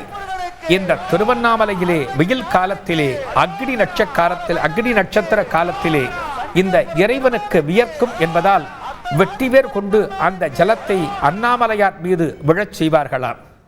அக்னி நட்சத்திர காலம் முடிந்த பிறகு அந்த இறைவனுக்கு சிறப்பான அபிஷேகங்கள் நடைபெறுவான். இது அக்னி மலை, அதாவது வெப்பம் அதிகம் நிறைந்த மலை. இந்த அக்னி என்பது தீபச்சுடர் என்பது முப்பெரும் தேவியரின் அருள் சக்திகள் நிறைந்த தீபம். அது ஒரு இல்லத்திலே தீபம் ஏற்றுகிறோம் என்றால் இறை சக்தி அந்த இடத்திலே கூட வேண்டும் என்பதற்காக நாம் ஏற்றுகிறோம். இந்த தீபத்திலே எத்தனை தேவிகள்? பராசக்தி காணப்படுகிறாள், சரஸ்வதி தேவி காணப்படுகிறாள், அதை தவிர பார்வதி தேவியும் காணப்படுகிறாள். இப்படி முப்பெரும் தேவியரின் ஆட்சி நிறைந்த அந்த தீபமானது இல்லத்திலே ஏற்றப்படுகிற போது கிடைக்கிற சிறப்பு இந்த மகாதீபத்திலும் கிடைக்கப் போகிறது. அதோ மலைக்கு மேலே அந்த பிரம்மாண்ட கொப்பரையை பாருங்கள். அந்த கொப்பரையிலே தான் தீபம் ஏற்றப்பட போகிறது.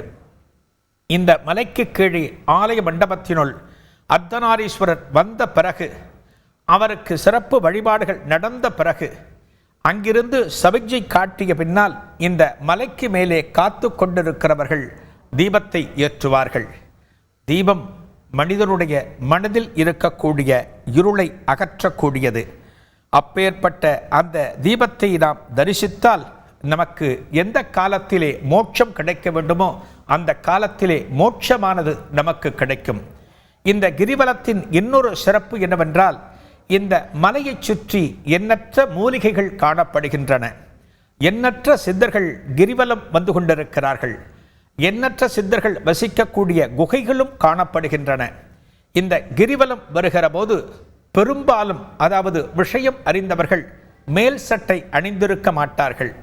அந்த மூலிகைகளின் காற்று தங்கள் உடம்பின் மேல் பட்டால் எத்தகைய ரோகம் இருந்தாலும், எத்தகைய வியாதிகள் இருந்தாலும் அவை அனைத்தும் அகன்றுவிடும். அந்த மூலிகை காற்று நம்மேல் படுகிற போது இறைவனின் அருளும் அங்கே வாழக்கூடிய சித்தர்களின் அருளாசியும் வருகின்ற பக்தர்களுக்கு கிடைக்கும் என்பது நிச்சயம். இதோ ஆலயத்தை பார்த்து கொண்டிருக்கிறோம். அந்த ஆலயத்திலே பக்தர்கள் பல்லாயிரக்கணக்கில் கூடியிருக்கிறார்கள். ஆலயத்தின் வெளியே கிரிவல பாதையிலும் ஒவ்வொரு இல்லத்தின் மாடியிலும் கூடியிருக்கின்ற பக்தர்களின் எண்ணிக்கையை பார்த்தால் பல லட்சங்களை தாண்டும். ஒவ்வொரு தெய்வமும் நடமாடியபடி வருகின்ற உற்சாகமான காட்சிகளை நாம் பார்த்து கொண்டிருக்கிறோம். தெய்வ திருவிழாவை தற்போது நாம் தரிசித்துக் கொண்டிருக்கிறோம். ஒவ்வொரு ஆலயத்திலுமே இறை வழிபாட்டுக்கென்று சில நடைமுறைகள் உள்ளன. திருச்சி திருவானைக்காவல் அகிலாண்டேஸ்வரி ஆலயத்திற்கு சென்றால் அங்கே இருக்கின்ற அர்ச்சகர் மதிய வேளையில் புடவை அணிந்து அம்பாளின் திருச்சந்நிதிக்கு செல்வார். அதுபோல இந்த ஆலயத்திலே அர்ச்சகர்களை தற்போது நாம் பார்த்து கொண்டிருக்கிறோம். தீபத் திருவிழா போன்ற விசேஷ காலங்களில் இந்த அர்ச்சகர்கள் இதுபோன்ற கிரீடத்துடன் இதுபோன்ற மகுடத்துடன் வலம் வருவது வாடிக்கை. இந்த அர்ச்சகர்கள் இந்த ஆலயத்தின் திருவிழா கொடியேற்றப்பட்ட பிறகு அந்த நாளில் இருந்து துவங்கி திருவிழா முடிகிற வரை காப்பு கட்டி கொண்டு ஆலயத்தை தவிர வேறெங்கும் செல்ல மாட்டார்கள். அந்த அர்ச்சகர்களைத்தான் தற்போது நாம் தரிசித்தோம். இந்த ஆலயத்திலே பஞ்சமூர்த்திகள் மண்டபத்திலே எழுந்தருளி அந்த அர்த்தநாரீஸ்வரர் வருகைக்காக அனைவரும் காத்து கொண்டிருக்கிறார்கள். அந்த அர்த்தநாரீஸ்வரர் வந்தவுடன் அதை அடுத்து மகா தீபமானது ஏற்றப்பட உள்ளது. திருவண்ணாமலை நினைத்தாலே முக்தி தரக்கூடிய இடம். ஒவ்வொரு திருத்தலத்திற்கும் ஒரு சிறப்பு உண்டு. திருவாரூரில் பிறந்தால் முக்தி என்பார்கள், காசியில் மரித்தால் முக்தி என்று சொல்வார்கள், சிதம்பரத்தை தரிசித்தால் முக்தி என்று சொல்வார்கள். ஆனால் திருவண்ணாமலையை நினைத்தாலே முக்தியாம். இந்த நிகழ்ச்சியை பார்த்து கொண்டிருக்கின்ற உலகத்தில் இருக்கின்ற அனைத்து பக்தர்களுக்கும் இந்த நேரத்தில் ஒரு வேண்டுகோள். நீங்கள் இருந்த இடத்தில் இருந்தே திருவண்ணாமலை அண்ணாமலையானை மனதார நினையுங்கள். அந்த அண்ணாமலையானை உங்கள் மனதிற்குள் நீங்கள் நிலைநிறுத்தி கொண்டாலே அண்ணாமலையான் அடிபோற்றி, அருணாச்சலம் அடிபோற்றி என்று அவனது திருப்பாதங்களை பணிந்தால் உங்களுக்கும் எந்த காலத்திலே முக்தி கிடைக்க வேண்டுமோ, இன்னும் எத்தனை வருடங்கள் நாம் வாழ வேண்டும் என்று விதியானது வகுத்திருக்கிறதோ அத்தனை வருடங்கள் வாழ்ந்து நமக்கு முக்தியானது கிடைத்துவிடும். அடுத்து பிறப்பு என்பதே கிடைக்கக்கூடாது என்பதுதான் மனிதர்களின் முக்கியமான பிரார்த்தனை. மீண்டும் மீண்டும் பிறப்பெடுத்தால் நாம் எத்தனை கஷ்டங்களை எதிர்கொள்கிறோம், எத்தனை பிரச்சனைகளை சமாளிக்க வேண்டியிருக்கிறது என்பதற்காக பிறப்பில்லா ஒரு நிலையைத்தான் நாம் வேண்ட வேண்டும். அனைவரும் அண்ணாமலையை நினைத்து கொள்ளுங்கள். மனதளவில் நினைத்து அந்த அண்ணாமலையானை பிரார்த்தனை செய்யுங்கள். தற்போது பக்த கோடிகள் அனைவரும் அமைதியாக காத்து கொண்டிருக்கிறார்கள். பஞ்சமூர்த்திகள் வந்துவிட்டார்கள். அனைத்து சம்பிரதாயங்களும் முடிந்துவிட்டன. இனி வரவேண்டியது அர்த்தநாரீஸ்வரர். அந்த அர்த்தநாரீஸ்வரருக்கு உண்டான கதையை சற்று முன்னால் நாம் பார்த்தோம். இறைவன் தனது இடப்பாகத்தை உமைக்கு கொடுத்த வடிவமே அர்த்தநாரீஸ்வரர். திருச்செங்கோடு திருத்தலம் அர்த்தநாரீஸ்வரர் வழிபாட்டுக்கு வெகு சிறப்பான திருத்தலம். அதுபோல இந்த திருவண்ணாமலையிலேயே நிகழ்ந்த கதை என்பதால் அர்த்தநாரீஸ்வரருக்கு இங்கே சிறப்பு. இந்த அண்ணாமலை என்கிற பெயருக்கு என்ன பொருள் என்றால், அண்ணா என்றால் நெருங்க முடியாத என்பது பொருள். நெருங்க முடியாத மலை. எந்த மலையை நாம் நெருங்க முடியாது? எந்த மலையில் அக்னியானது வாசம் செய்கிறதோ, நெருப்பின் சக்தியானது காணப்படுகிறதோ அந்த இடத்தை நாம் நெருங்க முடியாது. இது அக்னிமலை என்கின்ற காரணத்தினால் அண்ணாமலை என்று அழைத்தார்கள். அருணாச்சலம் என்கிற திருப்பெயரும் அண்ணாமலையாருக்கு உண்டு.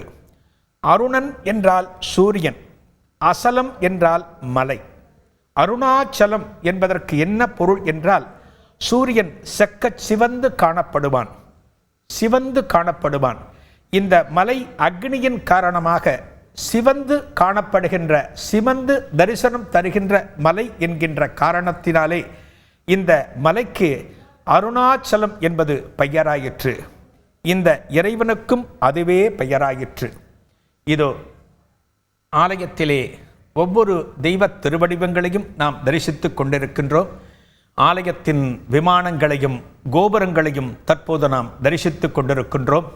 இன்னும் சற்று நேரத்திலே, அதாவது 5:58 அர்த்தநாரீஸ்வரர் வெகு ஆர்ப்பாட்டமாக அந்த மண்டபத்தில் இருந்து வெளியே வருவார். அவர் வருகின்ற வேகமும் தெரியாது, உள்ளே திரும்பி போகின்ற வேகமும் தெரியாது. அந்த சில வினாடி பொழுதிலே அந்த அர்த்தநாரீஸ்வரருக்கு வழிபாடு நடத்தப்பட்டு அவருக்கு ஒரு ஆரத்தி காண்பிக்கப்பட்டு அதன் பிறகு மலைக்கு மேலே தீபம் ஏற்றுவதற்கு ஒரு சமிக்ஞையானது செய்யப்படும். அதோ அந்த மலையை பாருங்கள், காற்றின் வேகத்தை பாருங்கள், எந்த அளவுக்கு வாயு பகவான் இந்த மலையிலே குடிகொண்டு இந்த தீபத்தை தரிசிக்க வேண்டும் என்பதற்காக வந்திருக்கின்றானோ என்னவோ, இந்த மலை மீதே காற்றானது வீசிக்கொண்டிருக்கிறது. மேகக்கூட்டங்கள் நிரம்பி காணப்படுகின்றன. வருண பகவானின் ஆட்சியும் அந்த ஆகாசத்திலே காணப்படுகிறது. அந்த வருண பகவானும் இந்த மகாதீபத்தை தரிசிக்க வேண்டும் என்பதற்காக சூட்சுமமாக எழுந்தருளி இருக்கின்றான் போலிருக்கிறது.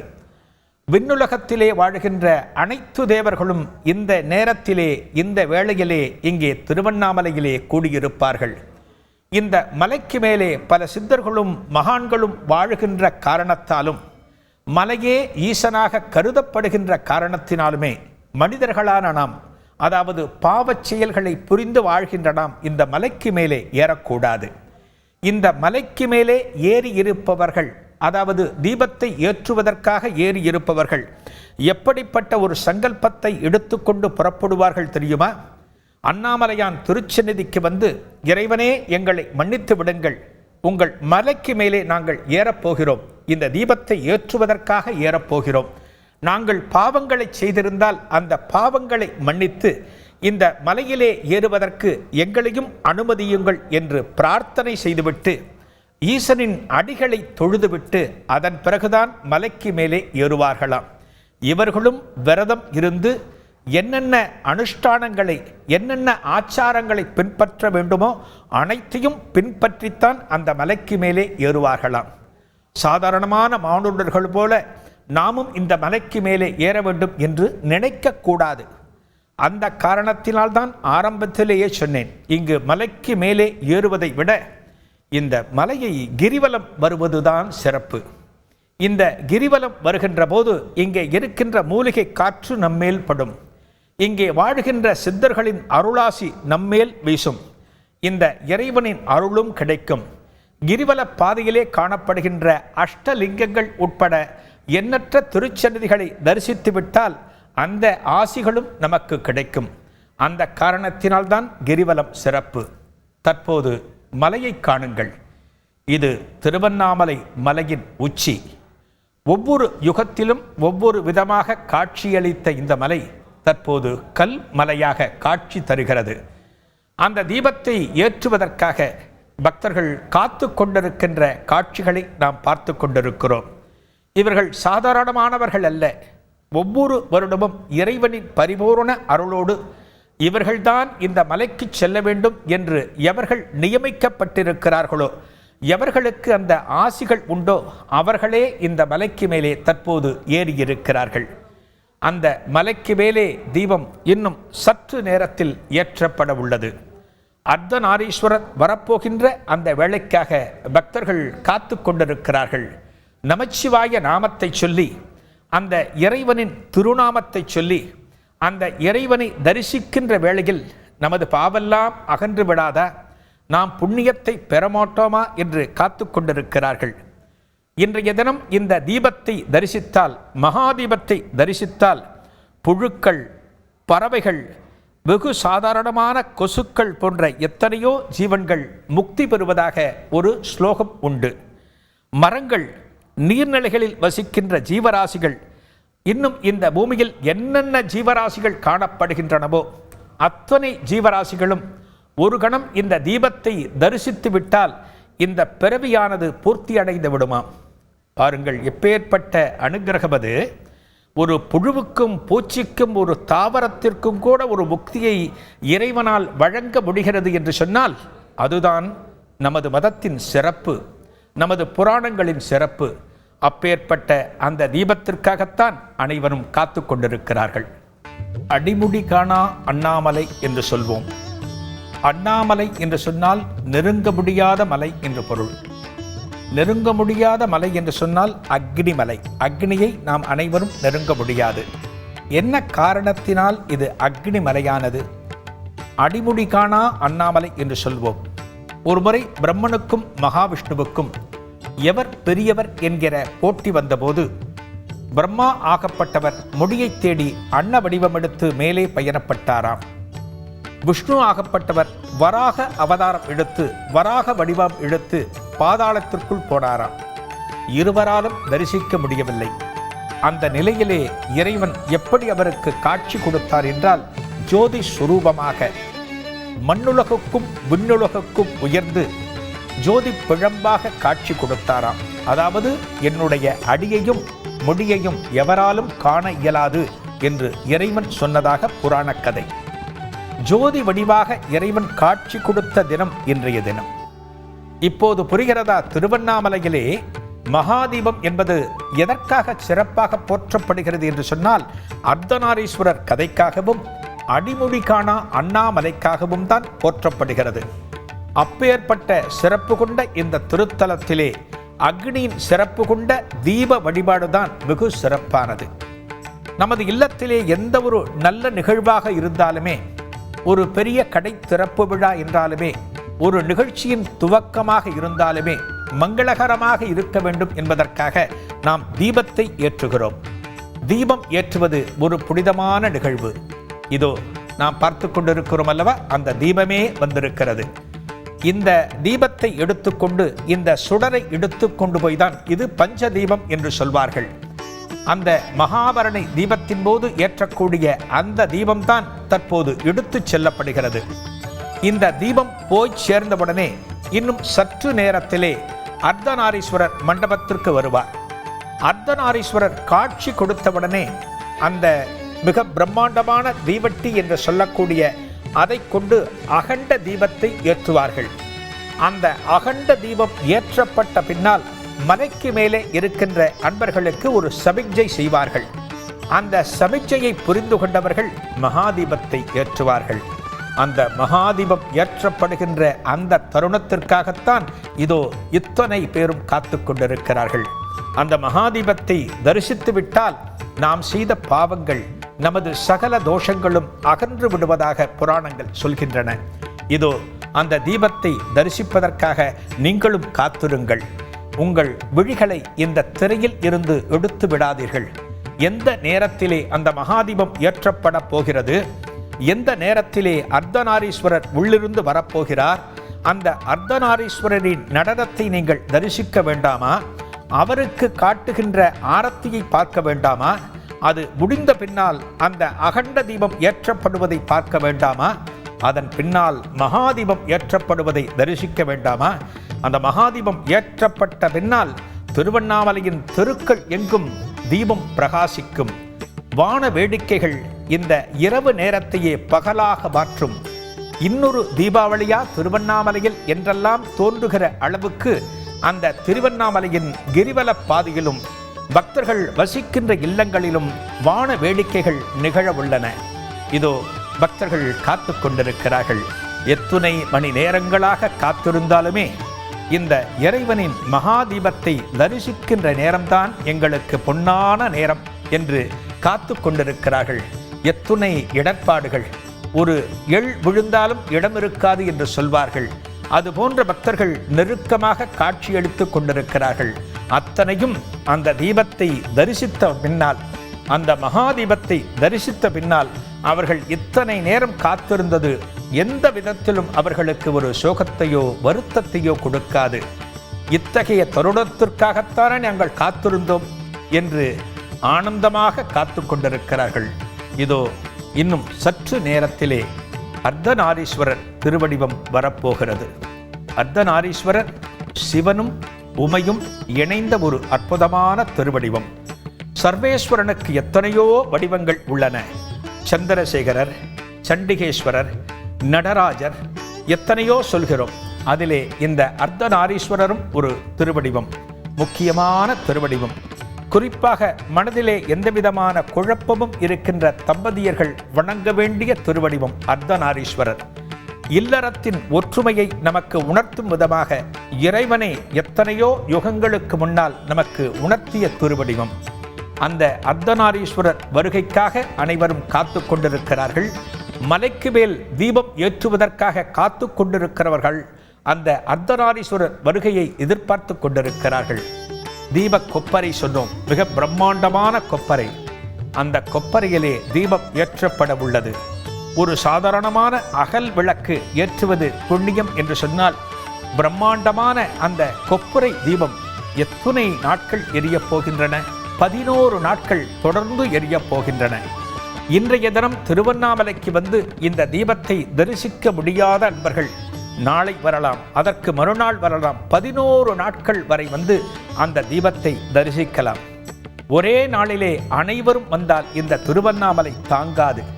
இதனாலே அந்த காலத்திலேயே ஒரு வழக்கத்தை ஏற்படுத்தி இருக்கிறார்கள். 11 நாட்கள் வரலாம். இதோ பக்தர்கள் ஆர்வத்தின் மிகுதியில் கொடியசைக்கிறார்கள். இந்த கொடியசைப்பு என்பது மலைக்கு மேலே தீபம் ஏற்றக்கூடிய ஒரு சமிக்ஞை. அதை மண்டபத்தில் இருக்கக்கூடிய ஆலயத்தின் அர்ச்சகர்களும் அதிகாரிகளும் காட்டுவார்கள். அந்த நேரத்திற்காகத்தான் தற்போது அனைவரும் காத்து கொண்டிருக்கிறார்கள். இதோ அர்த்தநாரீஸ்வரர் வரப்போகிறார். இன்னும் சற்று நேரத்தில் மகாதீபமானது ஏற்றப்பட உள்ளது. அந்த மகாதீபம் ஏற்றப்படுகிற மகோன்னதமான அந்த தருணத்திற்காக அனைவரும் காத்து கொண்டிருக்கிறார்கள். ஆலயத்திலே அர்த்தநாரீஸ்வரர் வருவதற்கு உண்டான சிறப்பு ஏற்பாடுகள் தற்போது நடந்து கொண்டிருக்கின்றன. இன்னும் சற்று நேரத்திலே அர்த்தநாரீஸ்வர பெருமான் வரப்போகிறார். அவர் வரப்போகிற அந்த திருக்காட்சியை காண தயாராக காத்திருங்கள். அவர் வருகின்ற வேகமும் அவரை சுமந்து வருகின்ற அந்த பக்தர்களின் ஆர்ப்பாட்டமும் அந்த உற்சாகமும் வார்த்தைகளில் சொல்லி மாளாது. அந்த காட்சியை தரிசிக்க தயாராக இருங்கள். இதோ அந்த தீவட்டி காத்திருக்கிறது. அகண்ட தீபம் ஏற்றுவதற்காக இந்த தீவட்டி தயார் செய்யப்பட்டிருக்கிறது. அகண்ட தீபம் இங்கே ஏற்றப்பட்ட உடனே மலைக்கு மேலே அதை பார்த்துவிட்டு மகாதீபம் ஏற்றுவார்கள். இதோ பக்த கோடிகள் காத்து கொண்டிருக்கிறார்கள். அனைவரும் நமச்சிவாய நாமத்தை சொல்லி, அண்ணாமலையானுக்கு அரோகரா என்கிற நாமத்தை சொல்லி அந்த தருணத்திற்காக காத்து கொண்டிருக்கிறார்கள். நீங்களும் நமச்சிவாய நாமத்தை உளமாறச் சொல்லுங்கள். அண்ணாமலையானுக்கு அரோகரா என்று சொல்லுங்கள். இந்த வேளையிலாவது அந்த பகவானின் நாமத்தை சொல்லி அதன் மூலம் கிடைக்கிற புண்ணியமானது பல நன்மைகளை கொடுக்கட்டும்.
சிவாய ஓம் நம சிவாய ஓம் நம சிவாய ஓம் நம சிவாய ஓம் நம சிவாய சிவாய நமோ ஓம் நம சிவாய சிவாய நமோ ஓம் நம சிவாய சிவாய நமோ ஓம் நம சிவாய சிவாய நமோ சிவாய ஓம் நம சிவாய சிவாய நமோ ஓம் நம சிவாய சிவாய நமோ ஓம் நம சிவாய சிவாய நமோ ஓம் நம சிவாய சிவாய நமோ ஓம் நம சிவாய சிவாய நமோ ஓம் நம சிவாய சிவாய நமோ ஓம் நம சிவாய சிவாய நமோ அருணாச்சல சிவ அருணாச்சல சிவ அருணாச்சல சிவ அருணாச்சல சிவ அருணாச்சல சிவ அருணாச்சல சிவ ஹராய நமஹ சிவாய நமஹ ஹராய நமஹ சிவாய நமஹ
வருகிறார் இங்கே ஆடி வருகிறார் அர்த்தநாரீஸ்வரராக ஆடி வருகிறார் ஆடி வருகிறார் இங்கே ஆடி வருகிறார் அர்த்தநாரீஸ்வரராக ஆடி வருகிறார் ஓடி வருகிறார் இங்கே ஓடி வருகிறார் ஜோதி பார்க்க ஓடி வருகிறார் ஓடி வருகிறார் இங்கே ஓடி வருகிறார் அண்ணாமலை ஜோதி பார்க்க ஓடி வருகிறார் ஆடி வருகிறார் இங்கே ஆடி வருகிறார் அர்த்தநாரீஸ்வரராக ஆடி வருகிறார் ஆடி வருகிறார் இங்கே ஆடி வருகிறார் அர்த்தநாரீஸ்வரராக ஆடி வருகிறார் ஆடி வருகிறார் இங்கே ஆடி வருகிறார் அர்த்தநாரீஸ்வரராக ஆடி வருகிறார் ஓடி வருகிறார் இங்கே ஓடி வருகிறார் அண்ணாமலைய ஜோதி பார்க்க ஓடி வருகிறார் ஓடி வருகிறார் இங்கே ஓடி வருகிறார் அண்ணாமலை ஜோதி பார்க்க ஓடி வருகிறார் ஆடி வருகிறார் இங்கே ஆடி வருகிறார் அண்ணாமலையாக இங்கே ஆடி வருகிறார் ஆடி வருகிறார் இங்கே ஆடி வருகிறார்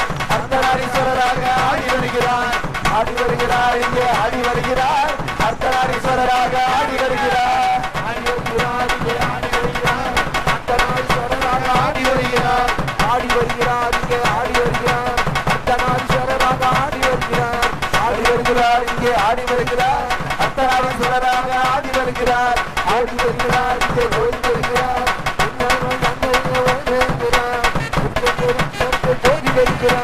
அண்ணாமலை அண்ணாமலை யாருக்கு அண்ணாமலை ஜோதிக்கு அண்ணாமலை ஜோதிக்கு அண்ணாமலை ஜோதிக்கு ஜோதி வடிவான அண்ணாமலை யாருக்கு ஜோதி வடிவான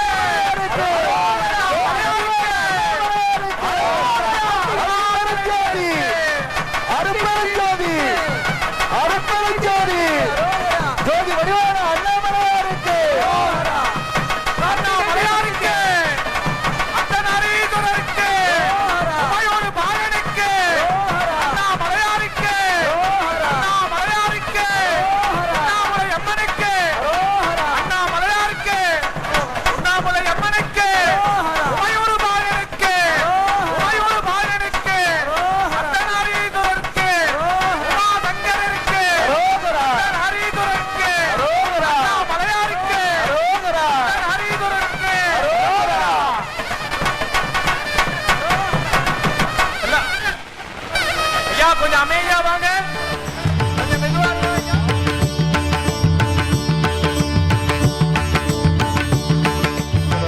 மண்டபம் எழுந்தருளிவிட்டார்.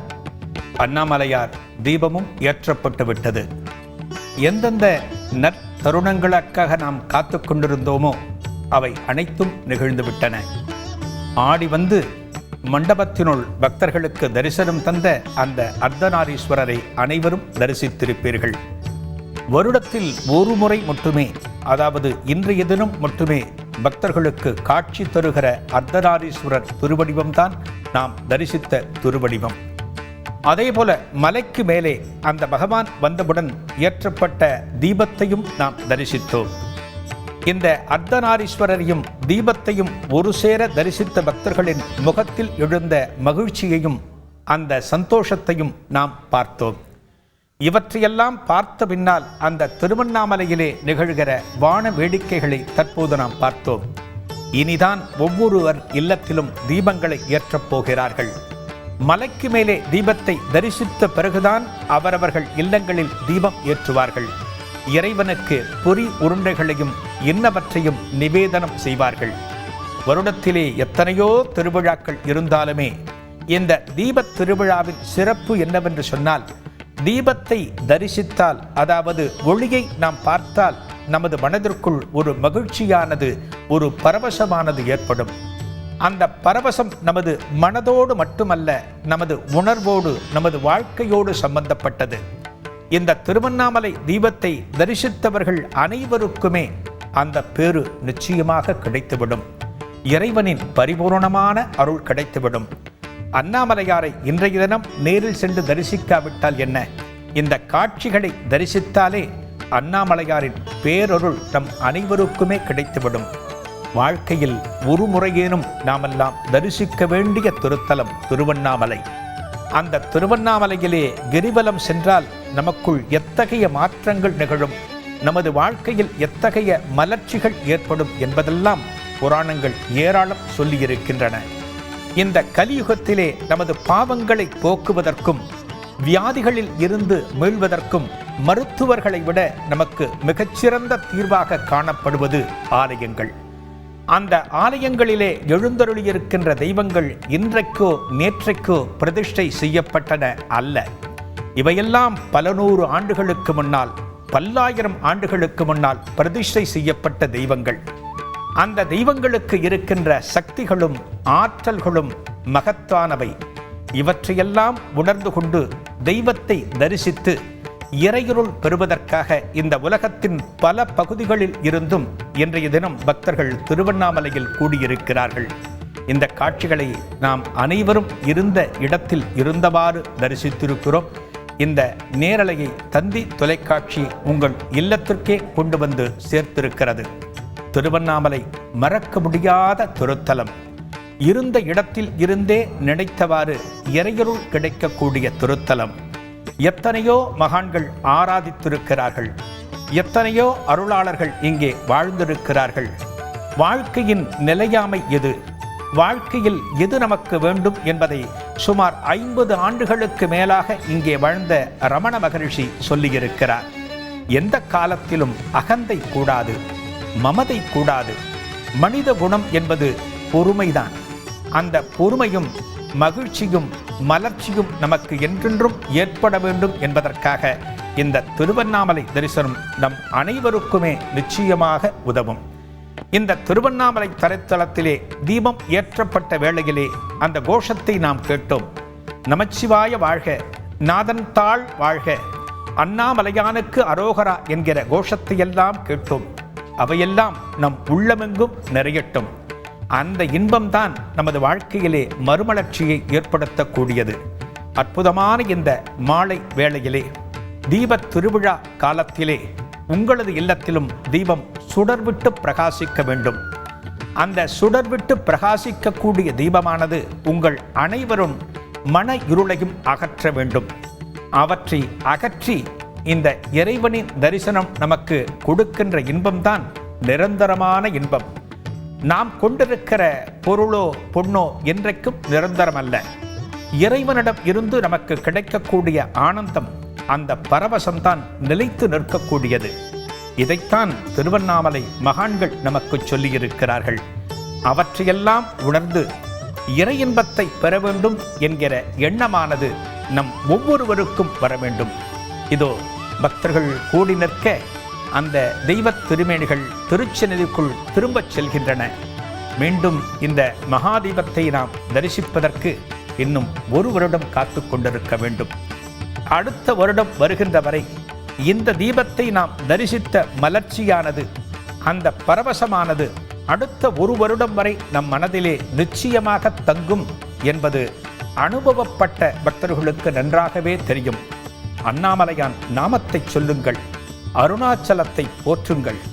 இப்பேற்பட்ட மலை எங்களுக்கு கிடைத்திருக்கிறது, இப்பேற்பட்ட மலை தரிசிக்க கிடைத்திருக்கிறது, இப்பேற்பட்ட மலையை கிரிவலம் வருவதற்கு எங்களுக்கெல்லாம் வாய்ப்பு கிடைத்திருக்கிறது. தெரிந்தோ தெரியாமலோ நாங்கள் செய்கிற பாவங்கள் எப்படியேனும் மறைந்துவிட வேண்டும். எங்களுக்கும் ஒரு முக்தி கிடைக்க வேண்டும், எங்களுக்கும் இறைவனின் அருள் கிடைக்க வேண்டும் என்று பிரார்த்தியுங்கள். அந்த இறைவன் எல்லாவற்றையும் கொடுப்பதற்காக காத்திருக்கிறான். நாம் கேட்பனவெல்லாம் கொடுக்கக்கூடியவன். நம்மை பெற்ற தாயும் இந்த இறைவனும் மட்டும்தான்.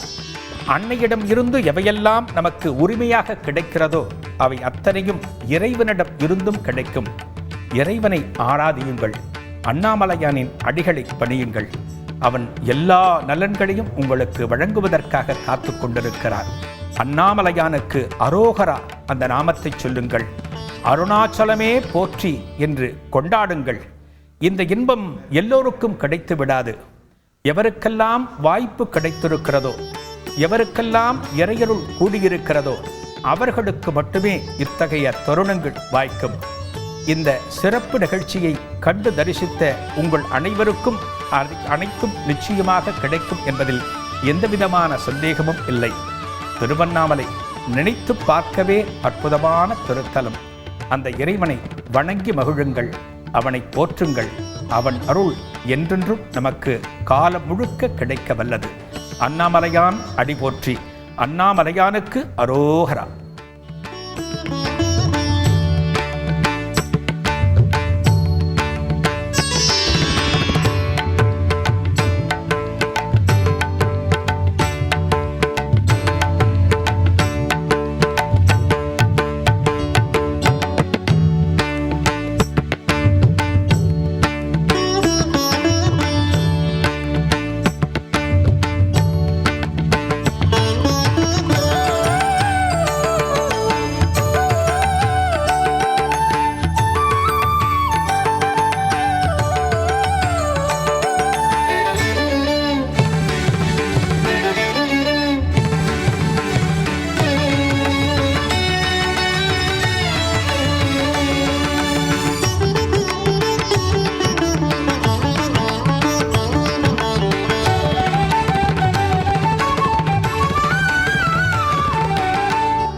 குன்றிருக்கும் இடமெல்லாம் குமரன் இருப்பான் என்று சொல்லப்படும்.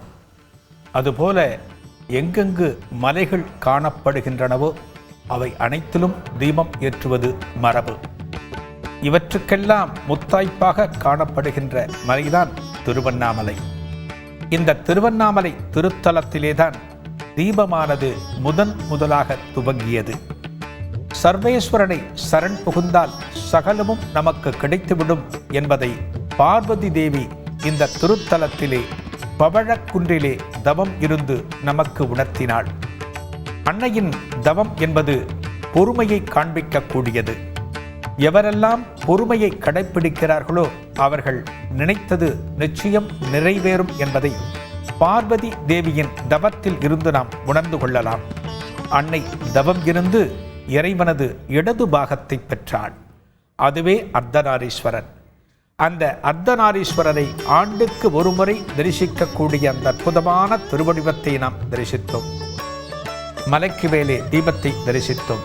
தற்போது நாம் திருப்பரங்குன்றம் தீபத்தை தரிசித்துக் கொண்டிருக்கிறோம்.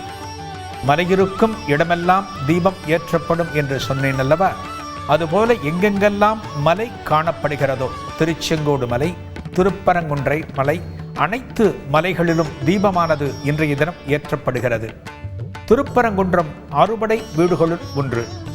முருகப்பெருமானுக்கும் தேவயானைக்கும் திருமணம் நிகழ்ந்த திருத்தலம் இது. முருகனின் ஆயுதமான வேலுக்கு மட்டுமே சிறப்பான வழிபாடுகள் நடக்கக்கூடிய திருத்தலம் திருப்பரங்குன்றம். மிக பழமையான இந்த திருத்தலத்திலே தற்போது ஏற்றப்பட்டிருக்கிற அந்த தீபத்தை தான் தற்போது நாம் தரிசித்துக் கொண்டிருக்கிறோம். இதுபோல ஒவ்வொரு திருத்தலத்திலும் இந்த தீபமானது ஏற்றப்படுகிறது. திருச்சியின் அடையாளம் மலைக்கோட்டை. நகரத்தின் மையத்திலே காணப்படுகின்ற அந்த மலைக்கோட்டை உச்சியிலே இந்த தீபமானது சுடர்விட்டு பிரகாசிக்கிறது. மாலை சுமார் 6 மணியளவில் ஏற்றப்படுகிற இந்த தீபமானது ஒவ்வொரு பகுதியிலும் கூடியிருக்கின்ற பக்தர்கள் ஆலயத்திற்கு வந்து அந்த தீபத்தை வழிபட்டு இறையருள் பெறுகிறார்கள். இதோ மலைக்கோட்டை தீபத்தை நாம் பார்த்து கொண்டிருக்கிறோம். மலைக்கு மேலே உச்சி பிள்ளையார், மலைக்கு கீழே அந்த பிள்ளையாரது தாயும் தகப்பனும் அருளிக் கொண்டிருக்கிறார்கள். தாயுமானவர் என்று சொல்லக்கூடிய இறைவன் இந்த மலையின் துவக்கத்திலே காணப்படுகிறார். மலைக்கோட்டை என்பது திருச்சியின் மிகப்பெரிய அடையாளம். அந்த மலைக்கோட்டை மேலே ஏற்றப்பட்டிருக்கிற தீபத்தை தான் தற்போது நாம் தரிசித்துக் கொண்டிருக்கிறோம். ஒவ்வொரு திருத்தலத்திலும் தீபம் ஏற்றப்படுவது வாடிக்கை. அதுபோல திருப்பரங்குன்றம் திருத்தலத்தை நாம் தரிசித்தோம். தற்போது திருச்சி மலைக்கோட்டை திருத்தலத்தை நாம் தரிசித்துக் கொண்டிருக்கிறோம். தீபமானது மனதிலே இருக்கக்கூடிய இருளை அகற்ற வல்லது. நாம் ஒவ்வொருவருக்கும் தெரியாமலே நமது மனமானது இருளை கொண்டுள்ளது. அந்த இருளை அகற்ற வேண்டுமானால் அதற்கு தீபத்தின் சுடர்தான் பிரகாசிக்க வேண்டும். அந்த தீபத்தின் சுடரொளிதான் நமது மனதிலே இருக்கக்கூடிய அஞ்ஞான அழுக்குகளை அகற்ற வேண்டும். அவை அகற்றப்பட்டால் ஒரு மனிதன் தெளிவு பெறுவது என்பது திண்ணம். திருவண்ணாமலையை பார்த்தோம். அதோ அந்த மகா தீபத்தை தரிசியுங்கள். அதுபோல திருப்பரங்குன்றம் திருத்தலத்திலே ஏற்றப்பட்டிருக்கின்ற அந்த தீபத்தையும் தரிசியுங்கள். தீபம் மனிதர்களது வாழ்க்கையில் எப்படிப்பட்ட மாற்றங்களை ஏற்படுத்தும் என்பனவற்றையெல்லாம் நாம் அறிவோம். திருவண்ணாமலை தீபம் 11 நாட்களுக்கு தொடர்ந்து எரிந்து கொண்டே இருக்கும். இந்த தீபமானது சுற்றியுள்ள கிராம மக்கள் அனைவருக்கும் பலன்படும் விதமாக, அனைவரும் அவரவர்கள் இருந்த இடத்தில் இருந்து தரிசிக்கும் விதமாக அந்த தீபமானது 11 நாட்கள் பிரகாசித்துக் கொண்டிருக்கும். இதோ அடுத்து நெல்லை திருத்தலத்தையும் நாம் தரிசித்துக் கொண்டிருக்கிறோம். நெல்லையப்பர் அருளுகின்ற அந்த திருத்தலத்திலே ஆலயத்தின் உற்சவர் திருவடிவை தற்போது நாம் தரிசித்துக் கொண்டிருக்கிறோம். இந்த ஆலயத்திலும் தீபத் திருவிழாவானது தற்போது நடந்து முடிந்துள்ளது. திருநெல்வேலியில் அருளுகின்ற அந்த நெல்லையப்பரும் அந்த அன்னையும் அனைவருக்கும் அனைத்து நலன்களையும் வழங்க வேண்டும் என்பதற்காக இந்த வேளையிலே அங்கேயும் தீபமானது ஏற்றப்பட்டுள்ளது. எத்துணை திருத்தலங்கள் பாருங்கள். கார்த்திகை திருவிழா என்பது இன்றைக்கோ நேற்றைக்கோ ஏற்பட்டதல்ல. சம்பந்தர் காலத்திலிருந்தே, அதாவது ஞானசம்பந்தர் காலத்திலே 7ஆம் நூற்றாண்டில் இருந்தே இந்த தீபத் திருவிழா எந்த அளவுக்கு மையலியில் நடந்துள்ளது என்பதை பற்றியெல்லாம் நாம் புராணங்களை படித்தால், பழைய நூல்களை படித்தால் நம்மால் உணர முடியும். திருவண்ணாமலை, திருப்பரங்குன்றம், திருச்சி மலைக்கோட்டை, நெல்லையம்பதி ஆகிய திருத்தலங்களை தற்போது நாம் ஒரே நேரத்தில் தரிசித்துக் கொண்டிருக்கிறோம். தீபம் என்பதுதான் மனதிலே இருக்கின்ற அழுக்குகளை அகற்ற வல்லது என்று சொன்னோம். பஞ்சபூதங்கள் அனைத்துமே நமது வாழ்க்கைக்கு முக்கியம். ஒரு தீபத்திலே வெப்பமாக பராசக்தி ஆகப்பட்டவள், பார்வதி தேவி ஆகப்பட்டவள் காணப்படுகின்றாள். ஒரு தீபத்தை நாம் தரிசிக்கும் போது முப்பெரும் தேவியர்களின் அருளையும் பெறுகின்றோம். அதாவது சரஸ்வதி தேவி, மகாலட்சுமி தேவி, பார்வதி தேவி ஆகிய 3 தேவியர்களையும் தரிசித்த பலன் ஒரே ஒரு ஒற்றை தீபத்தை தரிசித்தாலே கிடைத்து விடுமாம். அடுத்து பழனியம்பதி. அறுபடை வீடுகளுள் தண்டாயுதபாணி அருளக்கூடிய அந்த பழனியம்பதியில் தற்போது ஏற்றப்பட்ட அந்த மகாதீபத்தை தரிசித்துக் கொண்டிருக்கிறோம். மகாதீபம் என்பது சில ஆலயங்களில் சொக்கப்பனை என்று சொல்லி கொளுத்துவார்கள். அதாவது சொக்கப்பனை என்பது இன்றைய நாளில் தீபத்தை ஏற்றுவது போல் பனை ஓலைகளை வைத்து ஏற்றி வைத்து அந்த இடத்திலே இறைவனை வழிபடக்கூடிய ஒரு நடைமுறை சொக்கப்பனை என்று சொல்லப்படும். இன்றைக்கும் கிராமங்களில் பழைய ஆலயங்களில் சொக்கப்பனை கொளுத்துவார்கள். சொக்கப்பனையும் ஒரு விதத்தில் தீப வழிபாடே. அந்த வகையிலே பழனியம்பதியில் அருளுகின்ற அந்த தண்டாயுதபாணி சுவாமியின் அருளால் அந்த தீபத்தையும் தற்போது நாம் தரிசித்துக் கொண்டிருக்கிறோம். எத்தனையோ ஆலயங்கள் இருந்தாலுமே அத்தனை ஆலயங்களிலும் இன்றைய தினம் மாலை வேளையிலே இத்தகைய சிறப்பான ஒரு வழிபாடு நடைபெற்று அங்கே வசிக்கக்கூடிய பக்தர்களின் மனதிலே ஒரு ஆன்மீக வெள்ளத்தை, ஆன்மீக புத்துணர்ச்சியை ஏற்படுத்த வேண்டும் என்பதற்காக இவையெல்லாம் துவங்கப்பட்டுள்ளது. இன்றைய தினத்திலே திருவண்ணாமலையிலே அற்புதமாக நடந்த அந்த மகாதீப திருக்காட்சிகளை நாம் தரிசித்தோம். இறைவனை சரண் புகுந்தால், இறைவனது திருவடிகளை பணிந்தால் நமக்கெல்லாம் நல்லன நடக்கும் என்பதை உணர்த்துவதற்கென்றே திருவண்ணாமலை திருத்தலம் காணப்படுகிறது. அன்னை இறைவனை சரண் புகுந்து அவர் உடம்பில் சரிபாதி பெற்றாள். அந்த தினமே திருவண்ணாமலை தீபம். இத்தகைய தீபம் உங்கள் அனைவரின் வாழ்க்கையிலும் மறுமலர்ச்சியை ஏற்படுத்த வேண்டும். உங்கள் இல்லங்களிலும் தீபமானது பிரகாசிக்க வேண்டும். நாம் வீட்டில் ஏற்றுகிற அந்த தீப ஒளியில்தான் நமது இல்லத்திலே நல்ல சக்திகள் குடிபுகும். அத்தகைய தீபம் அனைத்து இடங்களிலும் பிரகாசிக்கட்டும். எல்லோரது வாழ்க்கையிலும் அந்த அண்ணாமலையான் அருள் புரியட்டும் என்று கேட்டுக்கொண்டு நன்றியோடு விடைபெறுகிறேன். நன்றி, வணக்கம்.